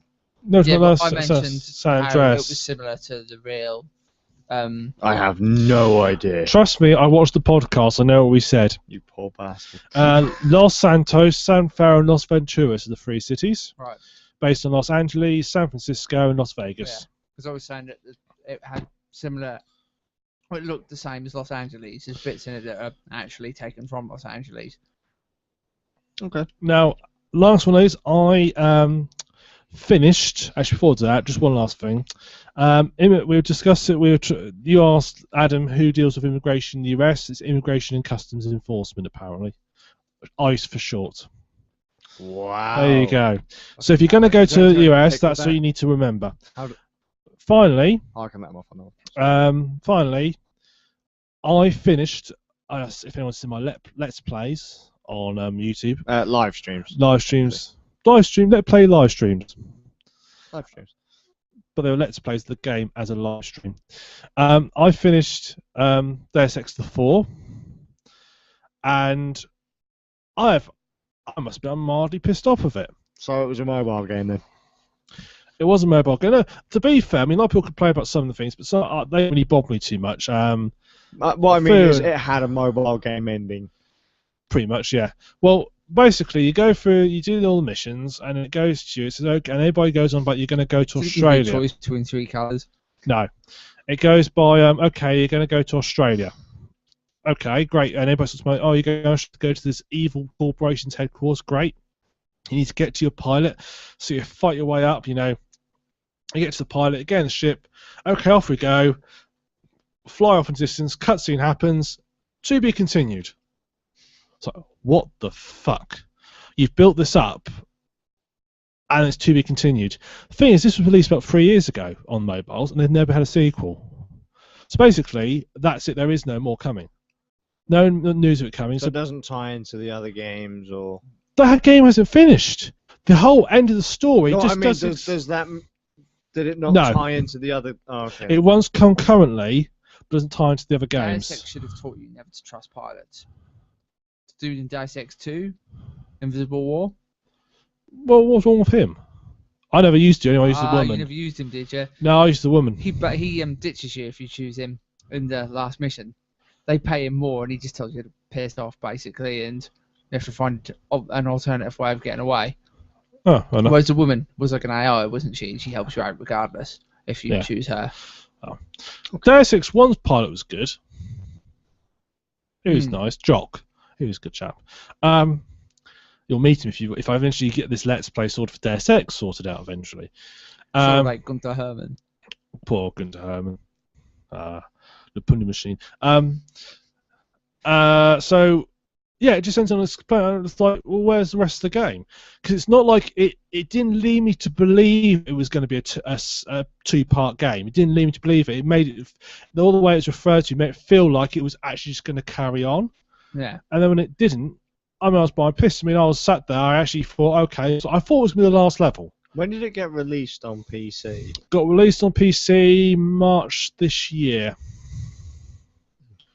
But it's just a port of the mobile version. I'm just curious if maybe this will encourage development of any further parts. Maybe. I can only hope. The story's actually quite good. The story's actually going somewhere and it's interesting. Everywhere up until the bit where it says to be continued, you're like, yeah, come on. I was enjoying it. I mean, it's got its problems. There are some bad points to it. I mean, the quality of some of the character models is very ropey. Some are really good. Some look like they've made out of blue tack and painted. Well, that's good. It's got and some of the voice acting is pretty ropey. It's got other things like the controls I mentioned you can't reconfigure, which is really annoying. It's got its problems, but it's not that bad a game. It still plays like Deus Ex. It's got the same music, same art style. The way you play the game is very similar. I mean, I was enjoying it. I was actually enjoying it. And then it throws out at me, and I think, oh, so that's it. I thought I was going to the last level. I thought this was going to fly, and that'd be the last level, and that'd be the end of the game. That's what I thought in my mind. And I get in the plane, we fly off, and to be clear, I thought, oh, because I actually had planned to do that as a let's play, just like, okay, guys, come watch this. We'll do the last bit, and 20 minutes in, I get to the end, and the game ends. It's like, oh, sorry, everybody. Yes. So. Yeah, and all it tells you, you can replay the game from the start. Thanks. You get to keep all your augments, which make the game just trivially easy. I was really disappointed by it. That really actually turned me against the game in some ways. Kind of makes me think like the whole thing was just a chapter 0. This is when the real game comes out. But and it never does. It's got ties to the other game, but it's not a prequel. It's tied into the storyline, not it's tied to the universe of the game, but it's not a prequel. There's nothing so there's that the main character going off this way in the canteen, and you've decided to go off and have a cheeseburger. And then that's you've got there's no relation between the characters and the only connection between the two games is some of the companies are the same, because obviously it's the same universe, and the fact that the tyrants who you're working for and who you break away from are the people who then are the boss battles in the main game. Right. So the 3 tyrants you meet, you've got Barrett, you've got this woman, I never remember her name, you've got Namir. They are the 3 boss battles you have in Deus Ex Human Revolution. They're the people you fight. So it's set before Deus Ex Human Revolution. It must be in the 6-month gap between where Andreas gets injured and Hingen go back into active service. Must be in the gap, because you get a mention of the operation that they've just completed in that building. So obviously it's set in that 6-month gap. But other than that, it's not in any way tied in. You don't meet any of the characters in Deus Ex Human Revolution. It's in the same universe. I suppose it's like there's somebody who lives down your street who having a different experience to you, but you might talk to them occasionally, interact that way. Yeah, that's what I was kind of aiming at when I said about the whole. Yeah. So to just not have it, just be to be continued, is a real kick in the teeth. And with no sign of a sequel, and I want to know what happens. The storyline was going somewhere interesting, and I want to know what the rest of the story is. And it's that really annoyed me. So I'm hoping now they've put on PC, will actually release it, but I doubt they will. They've not released a sequel to Deus Ex Human Revolution. They've now talked of their sequel being in the works, but that was fantastic, and there's not released a sequel to that. I think it's available for like £12 on the Wii U. It's just, I was really disappointed. I keep on thinking about picking it up. I can't remember if I've actually Human bought Revolution? it. Yeah, I can't remember if I picked it up on another system. So I thought, oh hey, look, it's on the Wii U, it's cheap, and then I never buy it. So I'm too busy trying to buy other versions of Hyperdimension Neptunia that I can't play. Yeah. How many versions of Neptunia do you actually own? Off the top of my head, no idea. More than 3? The better question would be, how many copies of Army of 2 do I own? I bet most of them are duplicates as well.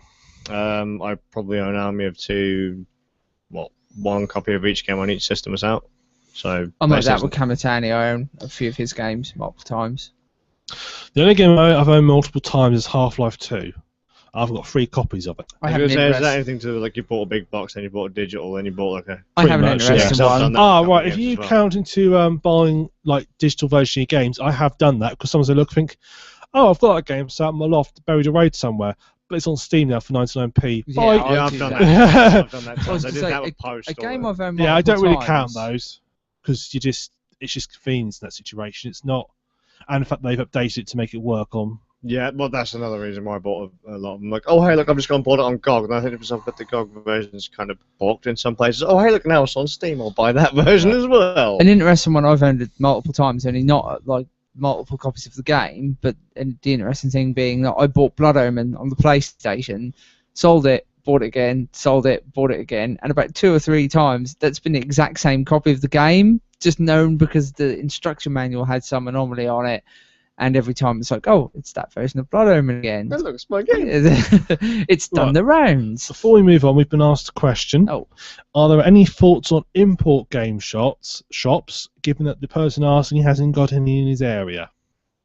Every time someone says import gaming, I always think budget computer Yeah, we games. go back to good old budget. And that's pretty much where we used to hang out back in the day. Yeah. Like, any game you wanted, budget would have it. Because we didn't have many actual game shops No. here in Lowestoft. No. I mean, I mean, we had like Dixon's and Yeah, Curry's. that was before Game Dixon's. was here, wasn't it? Yeah, like before Game Station and all that, we had like family-run shops and stuff F1 like that. Return was there, wasn't it? But Yeah. he did mainly sort of That was PC that gear, was PC wasn't it? Yeah. Not so console much and stuff games, like that. yeah. And he's a bit of a trass in there, to be fair. He used to do a lot of games back in the Commodore days and that, but then obviously after kind of piracy was Yeah. stepped on a little bit more. Because I mean, you could pretty much go to like F1 Return and get like a cassette tape, and there's all your games. Yeah. Not that they encourage that at all. It's alright shop. Yeah. Budget was the place we used to go to. I don't know if like we have any round here now. We don't. Really? No. No, we don't. Budget was the last, in my opinion, the last decent game store we had in town. Yeah, Don't get me wrong, I'd Game agree and with Game Station were cool, but they were just kind of off the shelf. Ill-informed though. You go in there and they go, "Oh, buy an Xbox." Like Nick was saying earlier, like that'd be that mentality. Like, oh, get Yeah, pretty this. much every Like, time you walked in there, they'd try and sell you an Xbox or something like that. I kind of have been in there enough now for the staff to know not to bother me with that. But Yes, if yeah. they don't know you, they will offer to. Oh, you should get this. You should. I mean, like my No, family you have gone be- in there. My family members have gone in there and like they've said, "Look, I'm just trying to buy something for like my niece or nephew or whatever," and then they'll start trying to throw stuff in that they don't need. It's like, and then I'll walk in and it's like, fuck off. Yeah. They don't need that stuff. They've just told you what they want.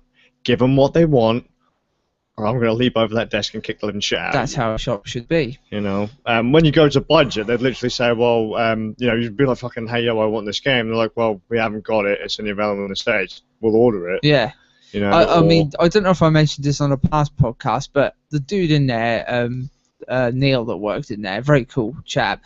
I remember I bought a copy of Soul Calibur and they sold it before I could get there. I pre-ordered it, and he actually gave me his own copy of the game because he didn't want to disappoint a potential customer, and I thought that was really cool, you know. I have to admit, I very- actually picked up a lot of games from we budget. bought tons of stuff from there, didn't we? A lot of stuff I didn't even realise was import Didn't we get like titles. that one rare copy of Mega Man X3 for the PlayStation in there? No, but I do remember where we got it. But it did originally come from Budget Computer. Oh, Games. right, yeah, okay. He also had Mega Man X4. That was when I was having like this really anti-Mega Man X. No. kind of thing going He on. had Mega Man X4. I bought Mega Man X3 from Budget and then sold it to you because you didn't. No, I remember where we got it from. Are you sure? Yeah, I remember where we got it from. But the game actually came from Budget. Oh, okay. Just we didn't buy it from Budget. We got it from someone else. Right. And you sold it to me. So yeah. But that was such a good store, and like I say, the amount of games I picked up from there that I didn't realise were import titles. Like for example, if it was a PlayStation game and you needed a mod or a swap disc or something to play Yeah. it, then it would go in the import section. Yeah. But if the console was region free, so like the Game Boy, you wouldn't Yeah, know. They'd all just be no. kind of mixed in together and Bundled given like together, a yeah. random price. And I picked up quite a few Game Boy games, other than like Pokemon, which everyone knew was like an import or whatever. That would have a hiked up price for an import game. Games like Dragon Warrior Monsters. Didn't realise that was an import game until recently. Oh. Maybe I knew back then, like maybe it had an import sticker on it, but I didn't realise. Oh, And I picked up a load of PlayStation. Like that was the other thing with Budget. They were helpful. Yeah, they were. They were You'd cool. walk in there and it's like, yeah, man, I want to play that game. And they're like, well, you know, you're going to need a swap disc. You're going to need a chip. I mean, we can't do chips here, but hey, yeah, we've got, swap discs and all that kind of stuff. They'd point you out to places where you could get translation patches for games, or where you could find kind of fan sites and stuff. So you got to think, way back when, like, this was when, maybe we were first getting our hands on the internet.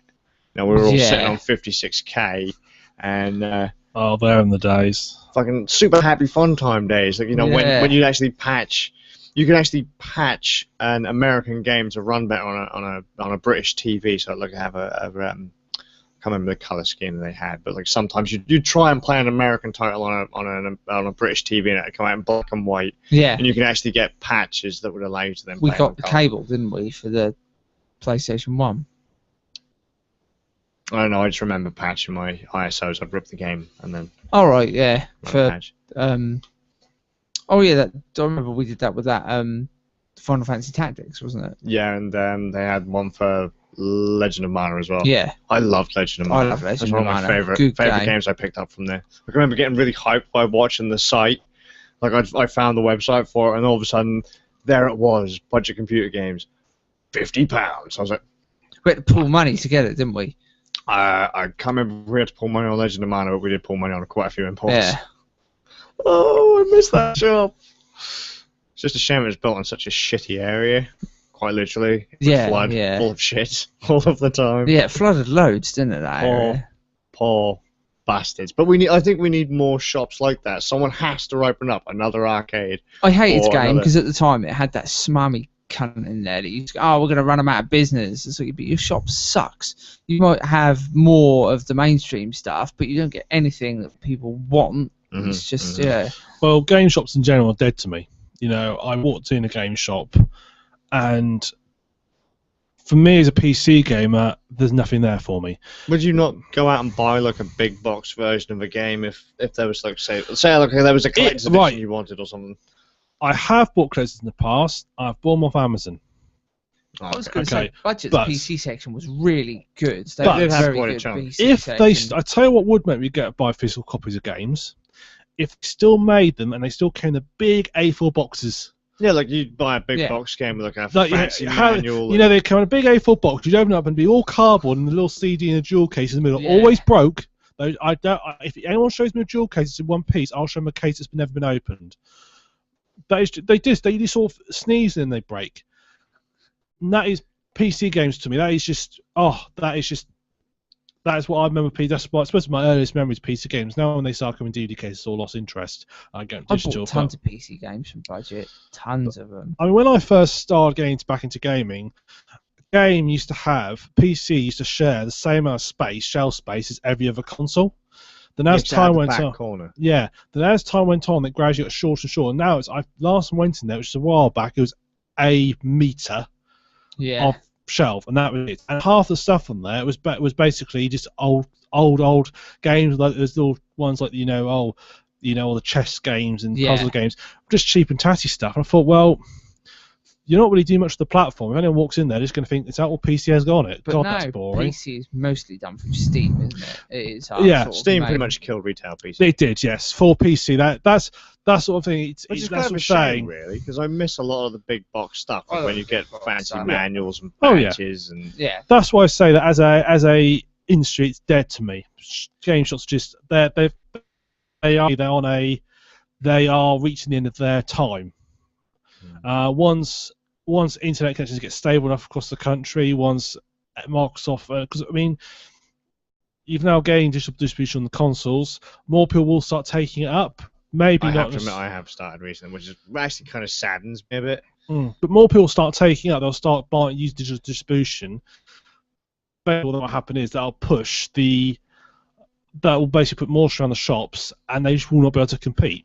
The internet has killed the high street and has put shit tons of people out of Yeah, jobs. it has, yeah. Yeah.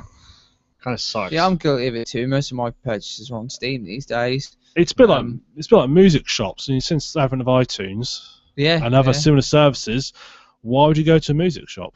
Why would you buy a CD unless you want it? I mean, Environmentally speaking, it's a good thing, but yeah. Kind of sucks 'cause there's nothing to do outside your house now. I mean, there just isn't. Like, I can remember we all used to go to Budget and just, you know, dig around, talk about games, and hang out. Yeah. People don't do that have anymore. it. You're too busy getting fat eating Unless Cheetos. you're a tabletop gamer like me, in which case there's still dedicated tabletop game shops you can go Yeah, but you have to and- think you've had to travel quite a Yeah. ways to go and find a store. I mean, look, there are still game shops, mum and pop shops and stuff, but you have to travel about an hour to get there. Yeah. Which is kind of like what gaming was to us like way back when, because you wouldn't ever find a game store or game station. We were or- lucky to have Budget, really, weren't we? Yeah, because otherwise we'd have to go to Norwich, and that's what Yeah. we used to do. And then we finally did get stuff like anime stores, manga stores, you know, game station, and stuff that you'd normally find in a big city in this town. And then the town fucking died. Yeah. yeah. But whatever. It's the march of digital, and it's the same way that we are going to society where everything will be digital. It's a shame. It is a shame. I mean, I personally, one of the things I'm sort of a bit holding out against going digital is books. Yeah, for sure. I've got some digital books on my Nexus, which is called Kindle app, but they're not the same as having a proper paper I'm copy. kind of torn because I like having a See what proper you did paper there? book, Yeah. I kind of like having a proper paper book, but at the same time, from an environmental standpoint, I'm thinking, fuck the environment. you know, Fuck nature. It's a book. It's not using that much wood pulp. it is when everyone's buying it, But no one's buying them. Most people buying them the internet. We've survived this long. which in some ways might be a good thing in that way. But I don't know. Think about the I say amount. I'm Think torn over about it. the amount of toilet paper people haven't been using since Twilight got published. Just saying. That's true. You know. No, but I'm probably with Nick on that one. I don't really like having digital. I've got digital books. Yeah, and I prefer like to have a audio book to read, books. but then I am of the environmental standpoint as well. So I'm like, you I'm know. thinking about it. Right, I'm looking at my bookshelf. I'm not. I'm actually looking at my PC monitor, and I'm thinking to myself, you know what? I've actually seen someone crack a joke. It was Michael McIntyre when he released his autobiography got released on books. Is that Apple's bookstore? And in the iBook version, there was some like videos, and he's like, "Hey, yo, check this out! Like, thank you for buying my ebook on iBooks, where you can now see my little video that I put in, which I'm now making for the book. You know, because you have videos from like Stephen Fry and Michael McIntyre, like basically the author of the book or whoever the book was about. There'd be kind of some books would have photos of like shit. If it was like a book about a film, you'd actually have glossy photos in the middle of the book or whatever. There was that kind of stuff in ebooks. And in his video, he's like, isn't it amazing that we can actually now, you know, we can read books, we can collect books on these amazing little, you know, kind of portable computers. It's like the only trouble is they don't really look all that impressive when you were to say, put them on a shelf and say, now look at my library, look at my book collection, and there's just one fucking thing. Kind of makes bookends redundant. Yeah. The other major problem of a Next, which I found when I went camping once, was that obviously when the battery dies, you haven't got anything to read. Yeah. There is, I mean, I personally think I'll still be buying paper books for some time to come. Yeah. I mean, occasionally, I have got both a paper version and a digital version. They are useful in some ways, like when you do go on holiday, I can take 20 books with me rather than having to find the space but 20 books. Yeah, for sure. I will say, as environmentally friendly and minimalist as I am, I don't actually own a Kindle. All my books are physical. There you go. I mean, think about it. You're not really going to be propping up your table with your Kindle. The other useful thing I will say is the ones I do have on there tend to be reference books. Right. So I've got one on Unity, for example, and if I want to find something about Unity, a certain thing, rather than having to flick through the book, I can literally just go to the index, to the index, just say, oh, that's what I'm doing, click, and it opens and it's there, so I don't have to faff around. That's quite nice. Mm-hmm. That's what that has. It has for reference books, it has got use, but for just a fiction book, perhaps. You know what's kind of weird? I tend to buy the physical book, and then if I really enjoy it, I then look for the digital version, rather than kind of doing like what I do with, say, you know, console games or PC games. Like, oh, I bought the digital version, or I bought like a digital version of a song, and I'm like, fuck, I better go out and buy the CD because that'd be really cool to have on a shelf or whatever.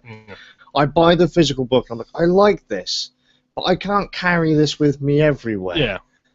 So I'm going to put it on my shelf, and then I'm going to look for a digital version. The trouble is I find that a lot of the books I read aren't available in a digital fucking format. I have to admit, graphic novels are quite nice in digital format as well. Yeah, it's kind of. You got them on a nice screen. It's like, yeah.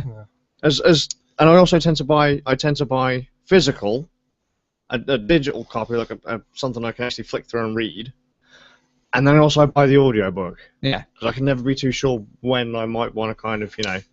Audio books are quite cool if you get the right ones. I love the Terry Pratchett ones. I love the Discog books. Because the Nigel Planer, Stephen Briggs, and Tony Robinson does the abridged version. Yeah. So you know that if Tony Robinson's reading it, you're going to get half the book.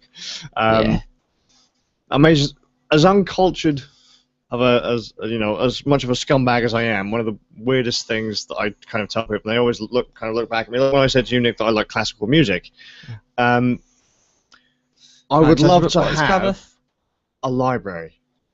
Oh yeah, like just a room, a massive room, tons of shelves. There's that classic Cicero quote that the only two things a man needs for his good health are a garden and a library.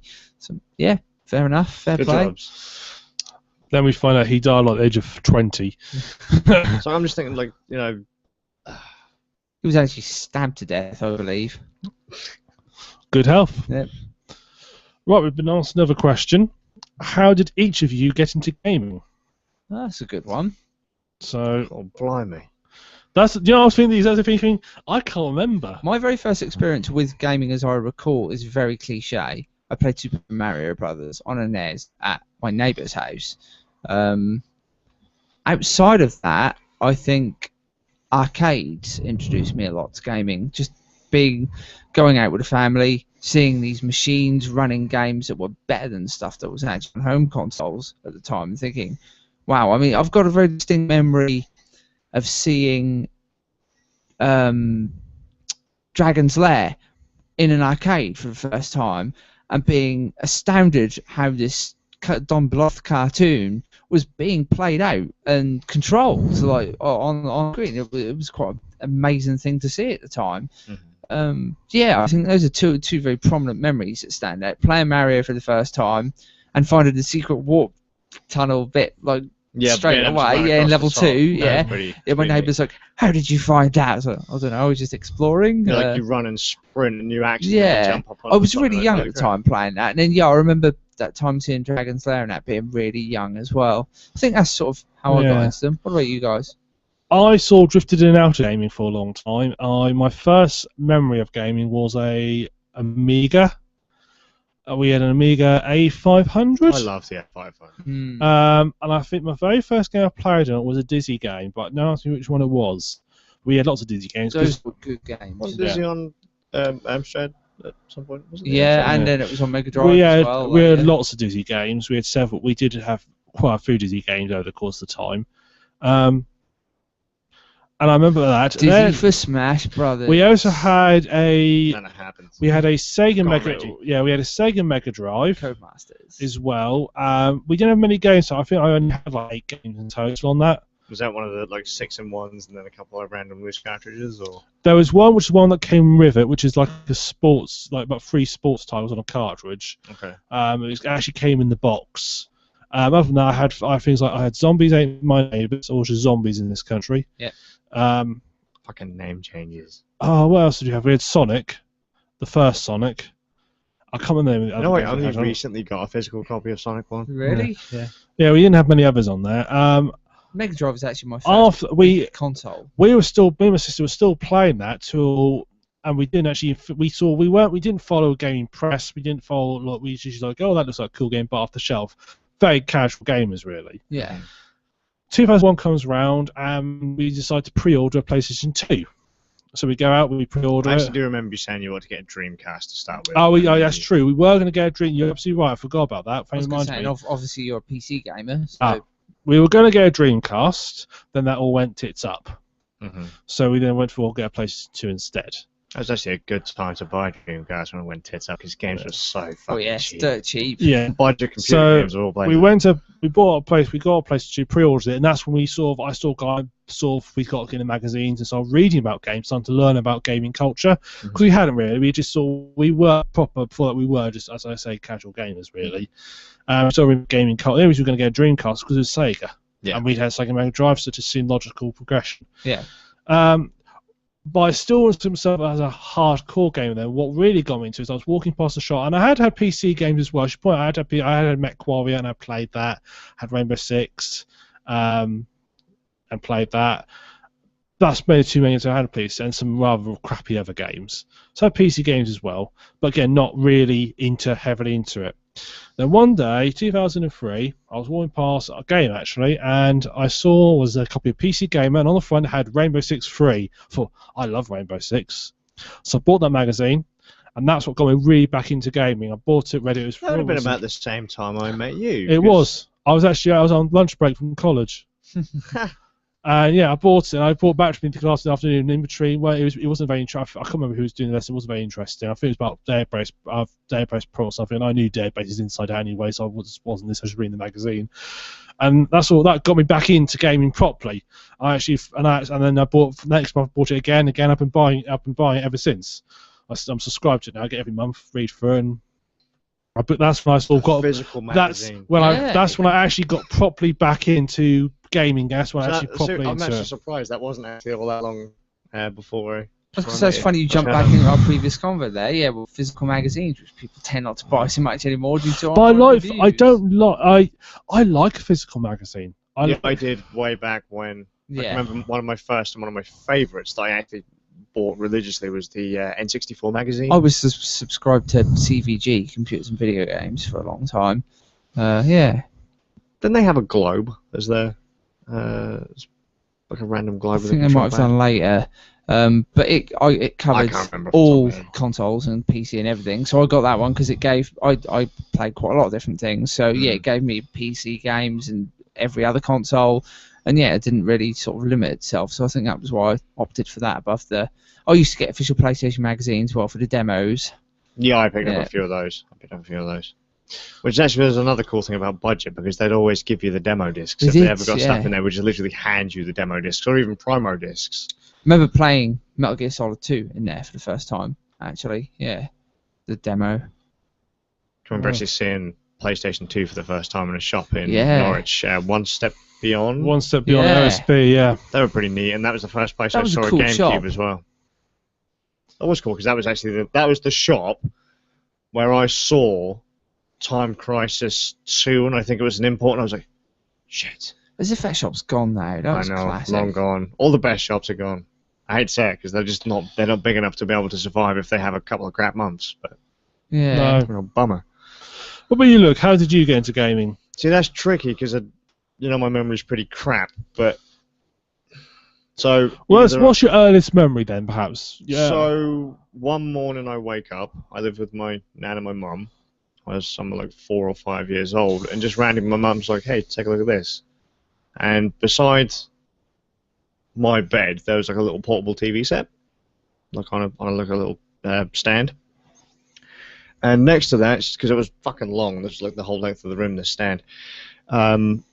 Next to it was just like this random keyboard. I had no idea what the hell it was, keyboard, joystick. And my mum had set up, she'd randomly just picked up, completely out of the blue. I actually asked her years later, why this thing up. She picked up a Commodore 64.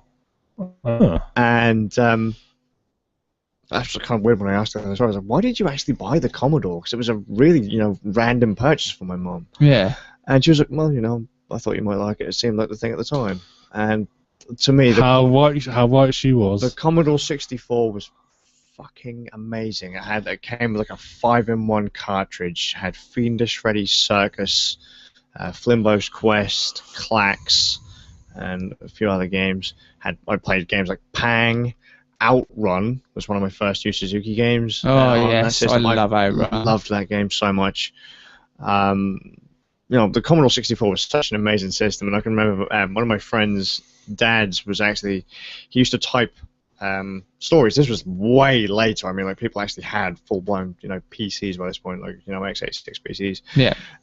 He was still typing up like novels on a Commodore 64. That blew my mind. Like, the dude was saving onto like tapes and stuff. I was like, you can do that on the Commodore. Like, it actually came with the manual was actually like a programmer's guide to tell you how, That's how to really do all cool. this kind of really cool stuff. So like you could like literally pirate games just by getting a tape deck and stuff like that. It was kind of neat. Didn't they actually used to some like illegal radio stations actually play the tapes on the radio and you could record them? Yeah, I believe so. Yeah, like you could literally just, 'Cause it's they just- had like pirate radio stations. You could just put a tape into a thing and just hit record.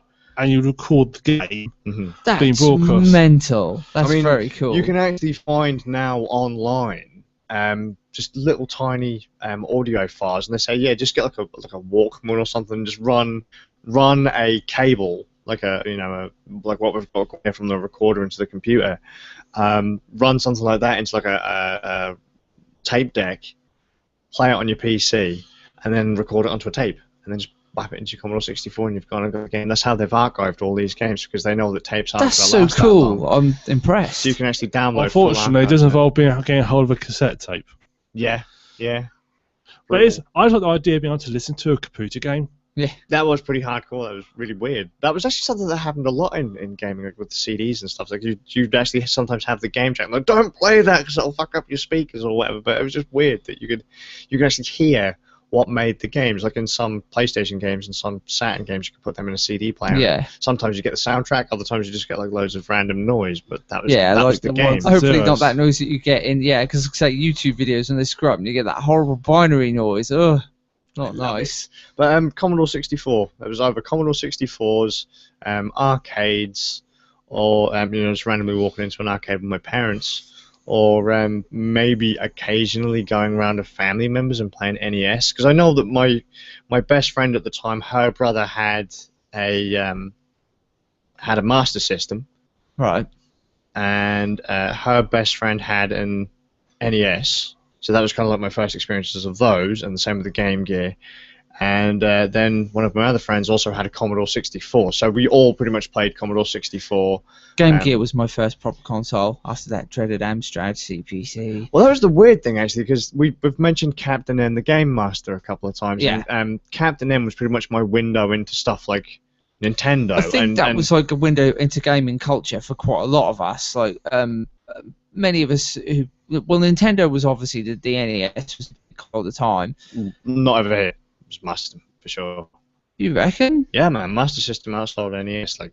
Really? Yeah, man. Well, most popular culture I remember being Nintendo. Oh yeah, influence. Nintendo had a shit ton of stuff on TV, but as kids, Master System not stuff, many of so my like- friends had consoles when we were in like primary school and that. I didn't get one till quite late. I remember getting the game. Well, we had the Game Gear, but there was a.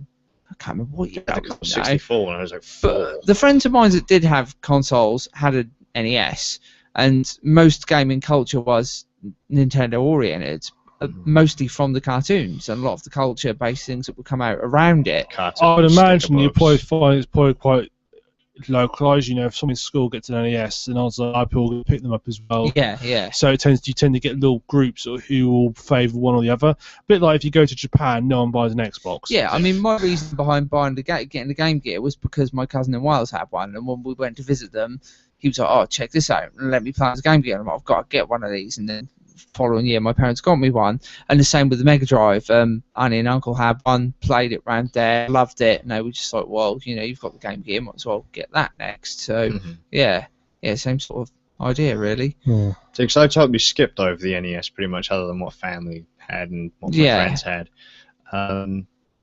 Captain and the Game Master kind of introduced me to a lot of the kind of classic NES titles. Yeah. But my first real experience with Nintendo actually came from Captain N, Series 2, Episode 1, when they introduced Game Boy as a character. And I was like, fuck, I really wish Game Boy was real. And then a year later or that same year, Game Boy was announced to be launched in the UK. I was like, I want a Game Boy. And then that Christmas, I got a Game Boy. My mum was just like, hey, there you go. Here's a Game Boy. And I was So- like, holy crap. Have you always been heavily into games, or would you say at some point you were casual? Or have you sort I of was slipped in and out of probably it at more all? casual. Okay, so I wasn't a very well kid after a while, and by age 6 or 7, I started having surgery on my legs, and so I was a very mobile kid. So I didn't play games as much as I did later on. But we did move house when I was 7, and I started having surgeries on my legs. I couldn't go anywhere. I didn't really know anyone in the area. And then my dad bought me a Super Nintendo. That was fucking it. I was gone. I played games every fucking I was going to say, day. because when we sort of met in high school, we were definitely into gaming hugely. Yeah, at for that sure. point. I mean, from about the age of 7, I was stuck into gaming. I got my Yeah. first taste with the Game Boy and the Model 64. As soon as Super Nintendo came out, gone. Loved gaming. No, I got I have to say I was kind of a spoiled little bastard because I was an only child. Same. I had the Commodore 64, I had the Game Boy, I got the Super Nintendo. Didn't take too long for me to get a Mega Drive. I bought my own Sega Saturn. I then got bought a PlayStation, picked up an N64, and I played everything. I didn't care what platform it was on. If that game looked cool, I had to play it.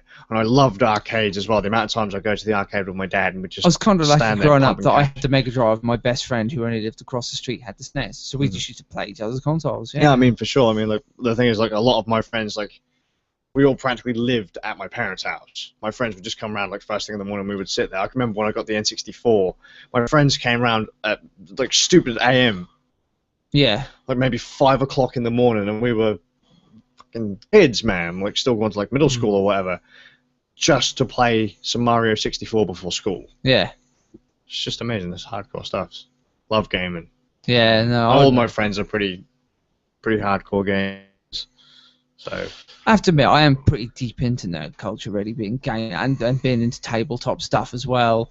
Yeah, you just sort of delve into See, that, really, I sort of come to it quite late in the day, age speaking. I mean, I would have been 17 when I sort of got into it properly. Because I've been this, I'm different to you. No one in my family really been to game. My cousin had a PlayStation 1, that was it.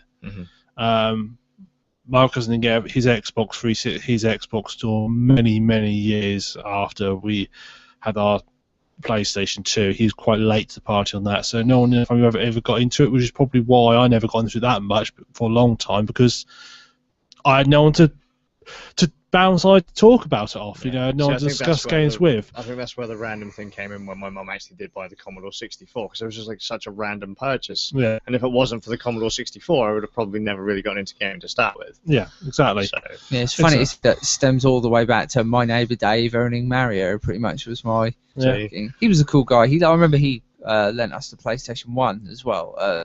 It was only even been out a month, I think. He was like, "Yeah, borrow play that, see what you think," and then that was what got me into the 32-bit era. I was like, "Yeah." I can remember my mate Harty, actually, he got a PlayStation 1. I mean, he hadn't had it very long at all. And then just randomly was like, "Hey man, do you want to try it?" I was like, "What?" He's like, "Yeah, do you want to borrow it?" I was like, "Well, what do I have to lend you in return?" He's like, "Nothing." Bam!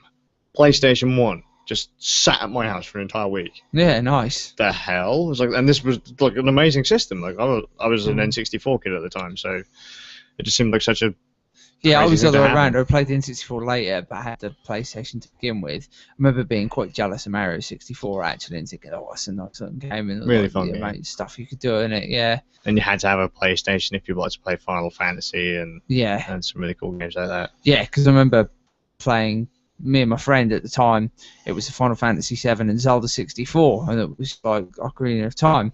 I borrowed his N64 to play Zelda. He borrowed mine to play Final Fantasy 7. I mean, PlayStation and Saturn were the consoles you bought if you were an arcade gamer. Yeah. At the time, I mean, because arcade games around here were As a Sega fan at the time, I really wanted a Saturn, but just borrowing that PlayStation is what got me to get one of those instead. And I kind of regretted it at the time, because there were games that came out like Guardian Heroes and Burning Rangers and stuff like that I really wanted and looked really cool. I mostly played Virtual Cop 1 and 2 on the Saturn. Yeah, they were cool. Loved those games at nights. But then like later on, as the PlayStation won over the Saturn, I kind of was, PlayStation's really good. I like a lot of the PlayStation games. I have to admit, it is probably my favourite console of next to the Dreamcast of the ones I've played. Those two stand out ahead of the crowd, I think, a little bit. Yeah. It's gonna sound really weird, but like, I know that you didn't own a Nintendo, but some people kind of find it weird when I say I never owned a Nintendo. If I play a Nintendo, I still manage to go back to my childhood, even though it's just like, every now and then I'd pick it up and play it. I still feel that kind of attachment, not so much to the games, but to the system itself. I do as well, even though I wasn't a Nintendo gamer, but because of the culture, because of the fact that I used to watch Zelda in the mornings and Captain N and stuff like that, and even though I didn't own a Nintendo console for a long time, Nintendo and Sega was still a big part of my childhood, a very big part. Yeah. It's good stuff. Gotta love them games. Oh, yes. Games are good. Damn, I feel old. Yeah. I feel really old now as well. Actually, like, damn. We all started out on the you started out on early Nintendo consoles. I started on old Sega and Amiga, and all these kids these days started on Xboxes. I had Amiga A500, an amazing system. Loved that thing. I never had Loved one. Commodore. But I remember being very impressed with them. Commodore Amiga was awesome. I remember the Amiga wasn't very stable. We always used to find. My sister once spent an age on the Amiga's paint program drawing this beautiful pictures of Discworld illustration. You do like Discworld style, beautiful illustration. At which point it crashed. Oh, no. Yeah, the Amiga was kind of touchy like that. Like, all of a sudden you'd have like a random read error. And you'd be like, oh no. And it's great was you had you had like 8 discs for one game. Yeah. It's like, now insert disc 2. Especially for games like Street Fighter. It's like, how jarring is that? Something to get really daft up and look, I don't know, disc 3 would break. Or you'd have to go check your manual. Hey, yo, what was the thing that it says on page 15? Oh, yeah, whatever. the rewrite protection stuff. Interesting. That stuff. That was good. Have a good time. Interesting. There was something else I remembered about, like being kids and kind of being pulled back to the time. But for the life of me, I can't actually remember exactly what it was I was going to say. So I might have to bring it up in Flashback. Yeah, I remember next time. emulating DOS games and emulating Doom. Actually, too. now you say that, I had a game once that could only be run through DOS, and I remember we spent an age having to, because obviously at the time we had 98.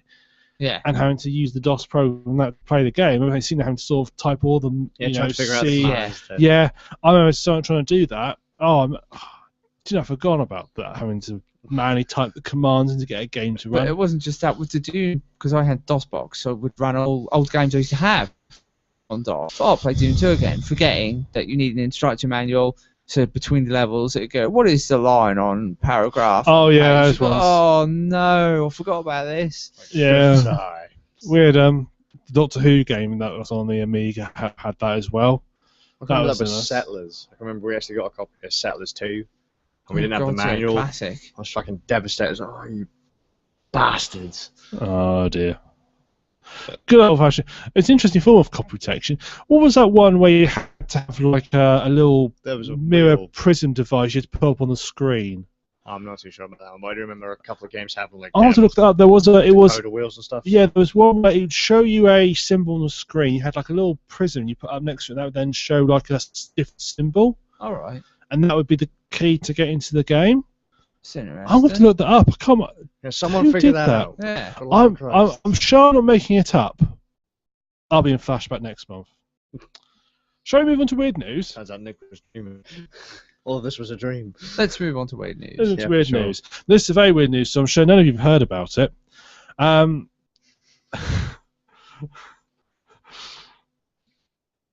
Microsoft have started a new advertising campaign. Starting Breaking Bad star Aaron Paul. So, one of the main features of Microsoft Xbox is, of course, the Kinect and the vocal structure you give to it.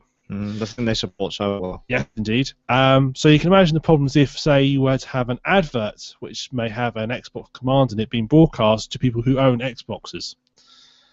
Which is what they found out. They've had this advert going, and basically, as soon as he says Xbox on, and everybody's Xbox has been switching on.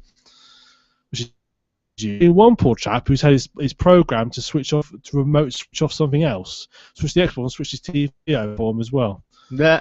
So I think it's just a cunning plan by Microsoft to get people on the Xbox more.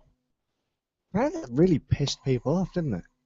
Well, the adverts were great, but it pissed people off that their consoles just kept fucking about. Yeah. So, Yeah. well, that's what you get for having such a shitty thing connected all the time, Yeah. goddammit. That was it! What I said earlier about the fucking ad campaign, where they were like, hey, look at all the amazing features it's got, and then the price they list is the one without the Kinect. Yeah. That was it. That's That's that fucking useful. advert. Right at the end, it's got, the recommended retail price of the Xbox One is like whatever it is without the Kinect. Yet everything in the advert was about the Kinect. To be fair, car manufacturers done it for a very long time as well. This car does 62 miles to the gallon. The version we're showing you, the model what price we're going to tell you doesn't. You have to spend twice as much to get that version. But this car can't do 62 miles to the gallon. It's not technically lying. Not technically lying. No. Bastards. Good old Kinect. Yeah. Jet. Long gone. Unfortunately, the rest of this weird news it's not been a great month for weird news. It's basically stupid criminals and masturbation.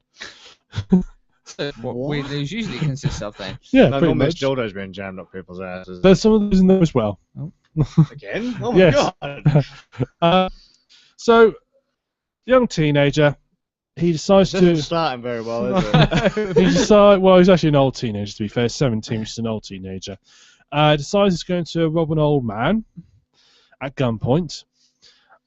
Unfortunately, jabs him with a dildo. no, he did. You old He man. did it very early on a Sunday morning, and he must have been a little bit weary from the night before, because during the robbery he fell asleep. He got the old man to go to an ATM to take the money out. And that's how basically the old man owed him money. And then he said to the man, "Okay, I want the rest of the money in your account." And as before the man managed to get into his account, the criminal fell asleep. At which point the old man called the police, and who came and arrested him. So the moral story is: don't commit a crime if you're tired.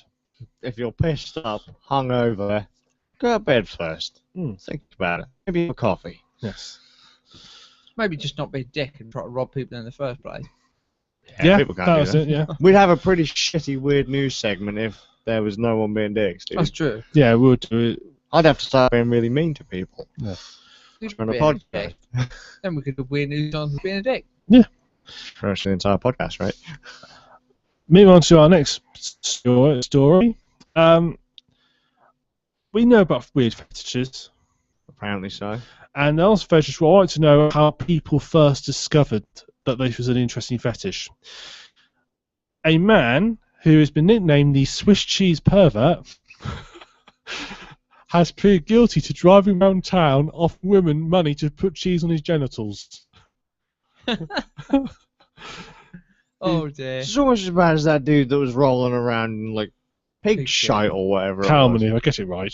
What the fuck ever. What a freak. Yeah.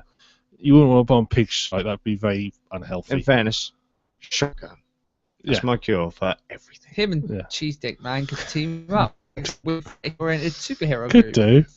He's 42 years old, and he's been photographed by several female victims with his trousers dangling, with trousers down, dangling cheese over his genitals. There's some things he said in the court. I love the way Swiss cheese feels against my penis. He sent this is a message sent to one woman on Facebook. Either a slice of Swiss cheese being wrapped around my penis, or a chunk of Swiss cheese being rubbed against my penis. He interesting. He doesn't actually like cheese, except for mozzarella. He says, I do like cheese, except I do not like cheese except for mozzarella, and that's the one cheese I never use on myself. So I do not eat the cheese after I'm done using it for pleasure. It is discarded. I'm always asked that question. Oh dear. What goes? Yeah, These pizza were sounds like it's a weird thing, you know. It's weird to be asked that question. Why would you ask me that? I think rub cheese in my dick, you know. What the fuck? I love when the woman say to him, "We'd like to rub cheese over my dick." No. Do you eat it afterwards? Don't be stupid, that kidding. That's weird. You eat it afterwards. Yeah. Do you want some of the other quotes he said at the hearing? I love even more when a woman uses Swiss cheese to pleasure me, or simply wraps Swiss cheese so around my penis and allows me to hang out with her as I wear the cheese. I've tried many different kinds of cheese, like American, provolone, Cheswitz, Jack, and Cheddar, but settled Swiss as it's the best. What the fuck was this guy doing? He's like an advert for Swiss cheese, Huh? man. Oh my god. I don't even know the next spokesman. I was able to wrap and wear a good 1.5 pounds of Swiss cheese against my penis and wear Swiss cheese for hours at a time before I would He said he cry. loves going into detail about this. Before I would climax with just having the cheese around my penis. Do you remember those times we were censoring really nasty things we were saying about people? Yeah. I don't know if maybe we should just start auto-censoring weird news, because this is getting really fucking weird. Yeah. So he admitted stalking, indecent exposure, harassment, and lewdness charges against 4 women. He's a married father, has been sent 8 years probation, and must put for sex after counselling. He's also been banned from driving. Oh my god. I feel sorry for the fucking... Oh my god. Next on to this, obsessed fans and crime. Have you heard? You might have heard of this girl, a Japanese voice actress called Nana Mizuki. She's been in Fullmetal Alchemist, Pokemon, Metal Gear Solid, Metal Gear Solid 5, and Resident Evil as well. Okay. Japanese voice actor.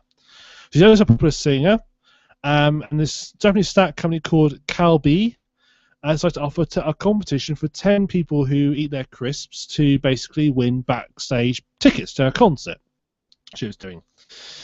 Well, one man, That's a challenge.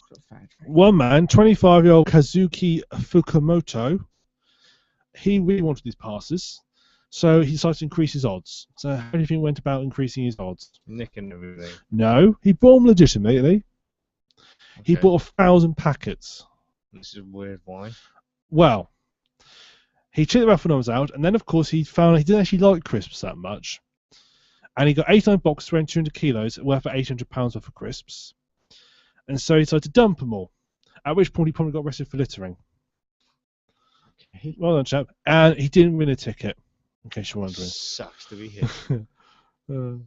That was kind of weird, but not, because it's the same kind of thing that was happening when Walker's Crisps were given, like, It was on. prizes It was for, on like, the. bucket To be fair, that story could have gone either way. It might have blown your mind, might not have done. But I thought it'd be a nice sort of break between the masturbation stories. Yeah, Right, thanks. okay. Thanks for that. I was like, hopefully you didn't start trying to wank Oh, off the dear. back of Chris.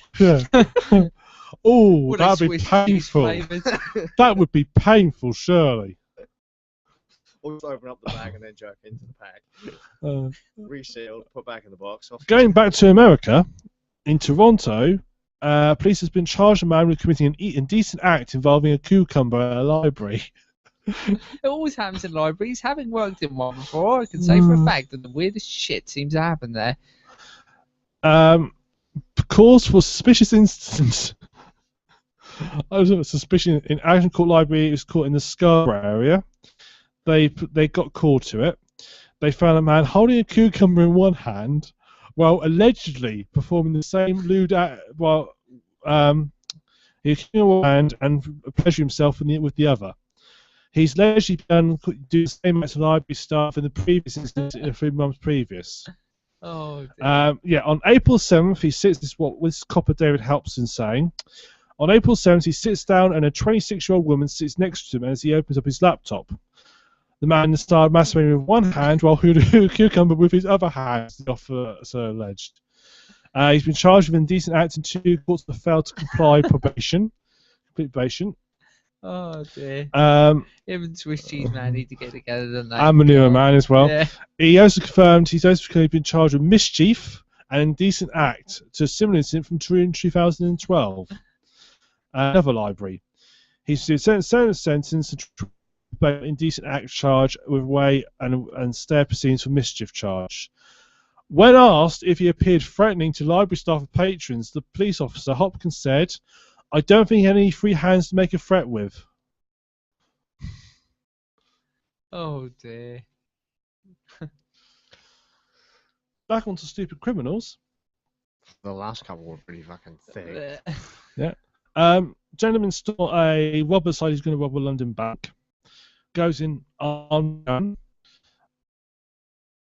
What do you think could potentially cause problems if you're trying to rob a bank with a gun? You've played Payday, you must know this. What thing? Like a bank robbery mastermind What now. thing? Because if you were trying to rob a gun, what thing would you probably want to be sure of before you robbed it, or what thing would you be wise to make sure of the gun in particular before you went in? That the safety wasn't on. No, Or off more basic than that. That is real. Unfortunately, another customer noticed it wasn't real, and probably You know, challenged at him. times people have said, "Look, oh hey yo, fucking got a gun," and it ain't a real gun. This is actually really quite a common thing. It's I'm not sure it is. large. Unfortunately, someone else noticed it. So at this point, he challenged him. So the gentleman decided to run for it. He's fucking brave to take on a bank. Was it like the little red bit on the end of the gun that gave it away? Yeah. Yeah, probably. Is it when he pulled it out? Right, stand down, bang, and a little bang flag popped up into the gun. Replica. Or it's got fucking like, I don't know, They're orange now, aren't they? All the airsoft guns are orange Yeah. now on top. BB. Yeah. Or you've got the little hole at the bottom where you can put the gas in for the blowbacks. Yeah. Nice gun. I was worried with that name blowback. I don't know why. So they eventually chased him down, and his workmate helped him. They held him till police arrived. The gentleman who actually did this has actually now received £200 from the Sheriff's Fund for Bravery, which I didn't even know existed. There's a Sheriff's Fund for Bravery. Just forgotten. That ain't real. It's plastic. That's fucking shite. If you're going to come and do a robbery, use a proper bloody gun. Wow. So, yeah, he's pleaded guilty in 2 counts of robbery and 1 attempted robbery, and has been sent to life imprisonment at Kingston Crown Court. Sick motherfucker. Aim low. Moving on to the dildo story. You spoilt it now. What? You fucking spoilt it. The crisp story At could least have you added won't try dildo rob a at bank some with point. dildo then. God. That would be hilarious. But you don't know how the dildo's going to get involved. How it's going to get involved? Right, this is in Australia. A 34-year-old man has forced his way through the ceiling of a sex store north of a suburb of Aspin early Saturday morning, and tried to rob it. The female manager's store was alerted when he set the alarm off. When she confronted him, the man, now This is his disguise. He was wearing a wig, dress, and crotchless pants. He then started to throw sex toys at her to try and get rid of her. He climbed back through the ceiling onto the roof, where he was arrested by police. He's been charged with breaking, entering, and possessing dangerous drugs. Ironically, this isn't the first. This is actually a part of a spate of incidents, because the previous week another man fell through a sex shop's roof doing a bunch of burgers and canes. Another man, yeah, different person.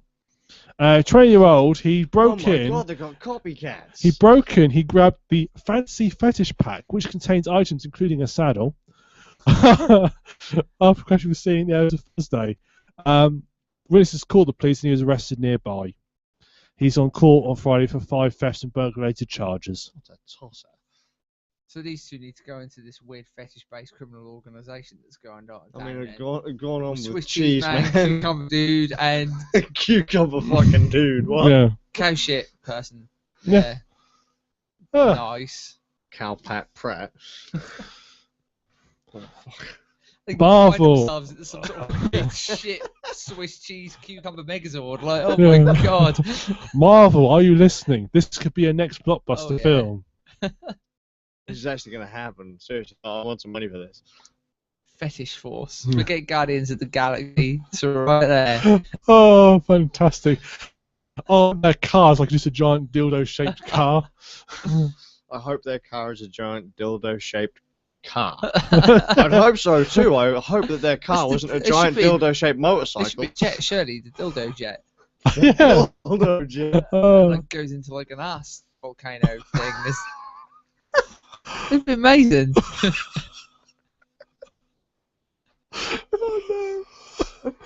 Oh dear. I should probably start writing this.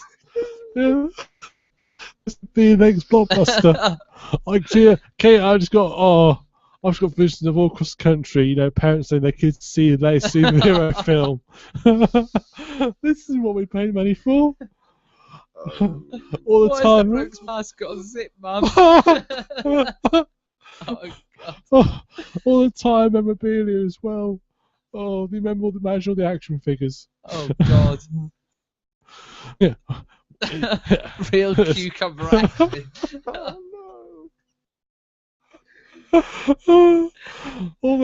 Several phrases. There's a little leaf. They all have a little leaf on the back, and if you flick it, makes their arm up and down quickly. Oh, no. That's it. No dairy. Oh dear. Oh, no more dairy, did you say? No more fucking dairy. That's it. I'm being put off food. I'm being put off food and sex toys now. It's like Jesus Christ. I didn't know you were ever into sex toys. Yeah, they're fucking amazing to smack people. Have you never played Saints Row 3? No. That's fucking the game. You sure it wasn't one of the characters from our new film? Well, fucking it is now. Yeah. Oh. Crotch's Pants Man. He throws sex toys. Oh. Dear. What is wrong with the world? Holy crap. I thought I was pretty low, but seriously. Wow. I'm like a saint. These people are fucked up. Clearly weren't given enough Nintendo as children. Clearly not. Damn. A cucumber man, might. I mean, you know, the eggplant wizard. You're fucking too much Kid Icarus I do for have that guy. wonderings about why was he needing the cucumber for? That's what I really want to know. Well, you know, projection. Was a cucumber a friend of his and he thought he deserved to be in on the action as well? The cucumber speaks to me. Didn't you say that he was accompanied by a young woman? No, a young woman sat down next to him. Okay, that's fucking... I was like, holy shit, what? Dude's got a company. He's a sidekick, clearly. Oh, man. The ironic thing is, there's about 5 other masturbation-related stories that I didn't put in this month because I thought that would be getting a bit too masturbation-heavy. I thought we might collapse under the load. Oh, the slow clap of Luke. Yeah, a bit much to swallow, really. Okay, this needs to stop. This needs to stop. Oh no! Don't stop now. No, weirdness is what everybody choose him for. This is supposed to be a family-friendly show. What? Have you ever listened to our bloody podcast? It's not family friendly. I'm family friendly. We're rated right. We're rated on as explicit on iTunes. We're definitely explicit now. We're gonna get banned from the internet. I'm telling you. I haven't tried this yet. That's what you think. They're not gonna tell us they're banning us from the internet. We've got The only boomers. time we'd ever be banned from the internet is if fucking Cucumber Bloke and Pig Shit Man come on as guests. Then we get banned from the internet. Welcome to Round Nerds episode 15. Today we have 3 perverts with us today. Don't say that. We're never gonna get Kim on the show now. No, he will be the Dictators podcast. We've got Kim, Putin, and Mugabe coming on for that. Yeah, but seriously, they're gonna have to come on first. Otherwise, they're gonna be like, "Fuck, man, we're gonna lower our standards to come on a fucking fetish podcast." What? It was interesting to find out what the rest of the world's into, but seriously. Yeah. I think this probably is what North Korea broadcast say. Look, this is what the rest of the world is like. Do you we're now do telling people. Do you really want to be like this? What a bunch of fucking savages. You know that I don't think Cucumber Man would have happened in North Korea. They couldn't afford any cucumbers for starters. Fucking Swiss cheese is now a sex toy in North Korea. Jeez. Holy crap. Oh, dear. Dude abusing cheese. Man, fucked up my idea of having a bacon and cheese sandwich, or every time I look at a cheeseburger, it sounds like someone's been rubbing their dick against my food. Well, if you bought it from McDonald's, probably Yeah, happened. probably like it to have happened anyway, but... no! I like food. I'm gonna have to go vegetarian. No, fucking cucumbers. No! I'm gonna have to start starving myself. That's it. Fuck it. I'm just gonna drink water. You're not gonna be. If you're gonna be like these people who claim they live on nothing but oxygen. Yeah, I'm just gonna live off nothing but I hate people. That's pretty much how I survive now. Spite and bile. Fair enough. Excellent. Right. On that cheerful note, Fucking freaks. that is the end of podcast episode 14. We'll never make it to 15. Yes, you will. I've ordered the show notes for 15. Oh my god. Have you already got weird nose set up? Weird nose. Fucking hell. Have you already got weird nose set up? No. Thank God. Avoid all masturbation, fucking sex toys, animals. If I took all that out, we wouldn't have a weird news section. It's just weird that now we've got stupid criminals that are into like random sex toys. As well. It's like, guys, seriously, there are less likely ways you're gonna get busted by fucking around with stupid stuff. I'm just imagining now another bank heister where like these stockings on my head, they're not a disguise. I'm pretty turned on right now. Oh yeah. Are they clean? Fuck no. This gun ain't loaded, but this gun is loaded. Fucking unzip. Whip it out. Oh my god. See, I've always wondered what would happen if somebody was into bondage and they went in a hostage situation and they got tied up. They're going, oh, do that again. That's just, yeah, could you imagine like freaking the motherfuckers out? They're gonna run like hell. They will do. Oh, I like that. Do that again for me, please. It just bugs me, right? If you're into all these random sex toys and shit, you don't have to break in. You're more likely to get found out liking this shit if you break in. Maybe that's than if you were to just walk in and buy it. Sure, the store That'd clerk's be embarrassing. The store clerk is going to... clearly somebody... Getting caught breaking into a sex shop is dressed in women's clothing? Oh my god, that's it. I'm gone. Fucking podcast is over. No way. Thanks. Do the outro. Go. Right.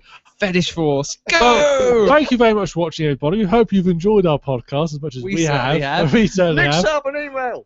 Oh, yes. Quick, Ways to contact us. quick. Oh, hang on. Careful. I'm getting further away from the microphone. Don't touch it. So, website, randnerds.com. You can follow us on Twitter at randnerds, which at some point I'll start tweeting things. You can follow us on YouTube, but you clearly already are. But if you're not, and you're listening to this and you're not following us on YouTube, go to youtube.com/randnerds. I'm really tripping. Yeah. You clearly know. Google Plus Randnerds. Facebook is facebook.com/randnerds. We've also got a Steam group. If you search on Steam groups for Randnerds, you'll find us. And you can email us our new posh email address, comments@randnerds.com. We've got rid of Gmail, sort of. The doors is email forwarding. Well, I've been Nucleus Jackson. I'm Luke Roberts. I'm Adam Thorne. And thank you very much for watching. Have a good evening, everybody. Take care, guys. Fuck, I'm emotionally scarred.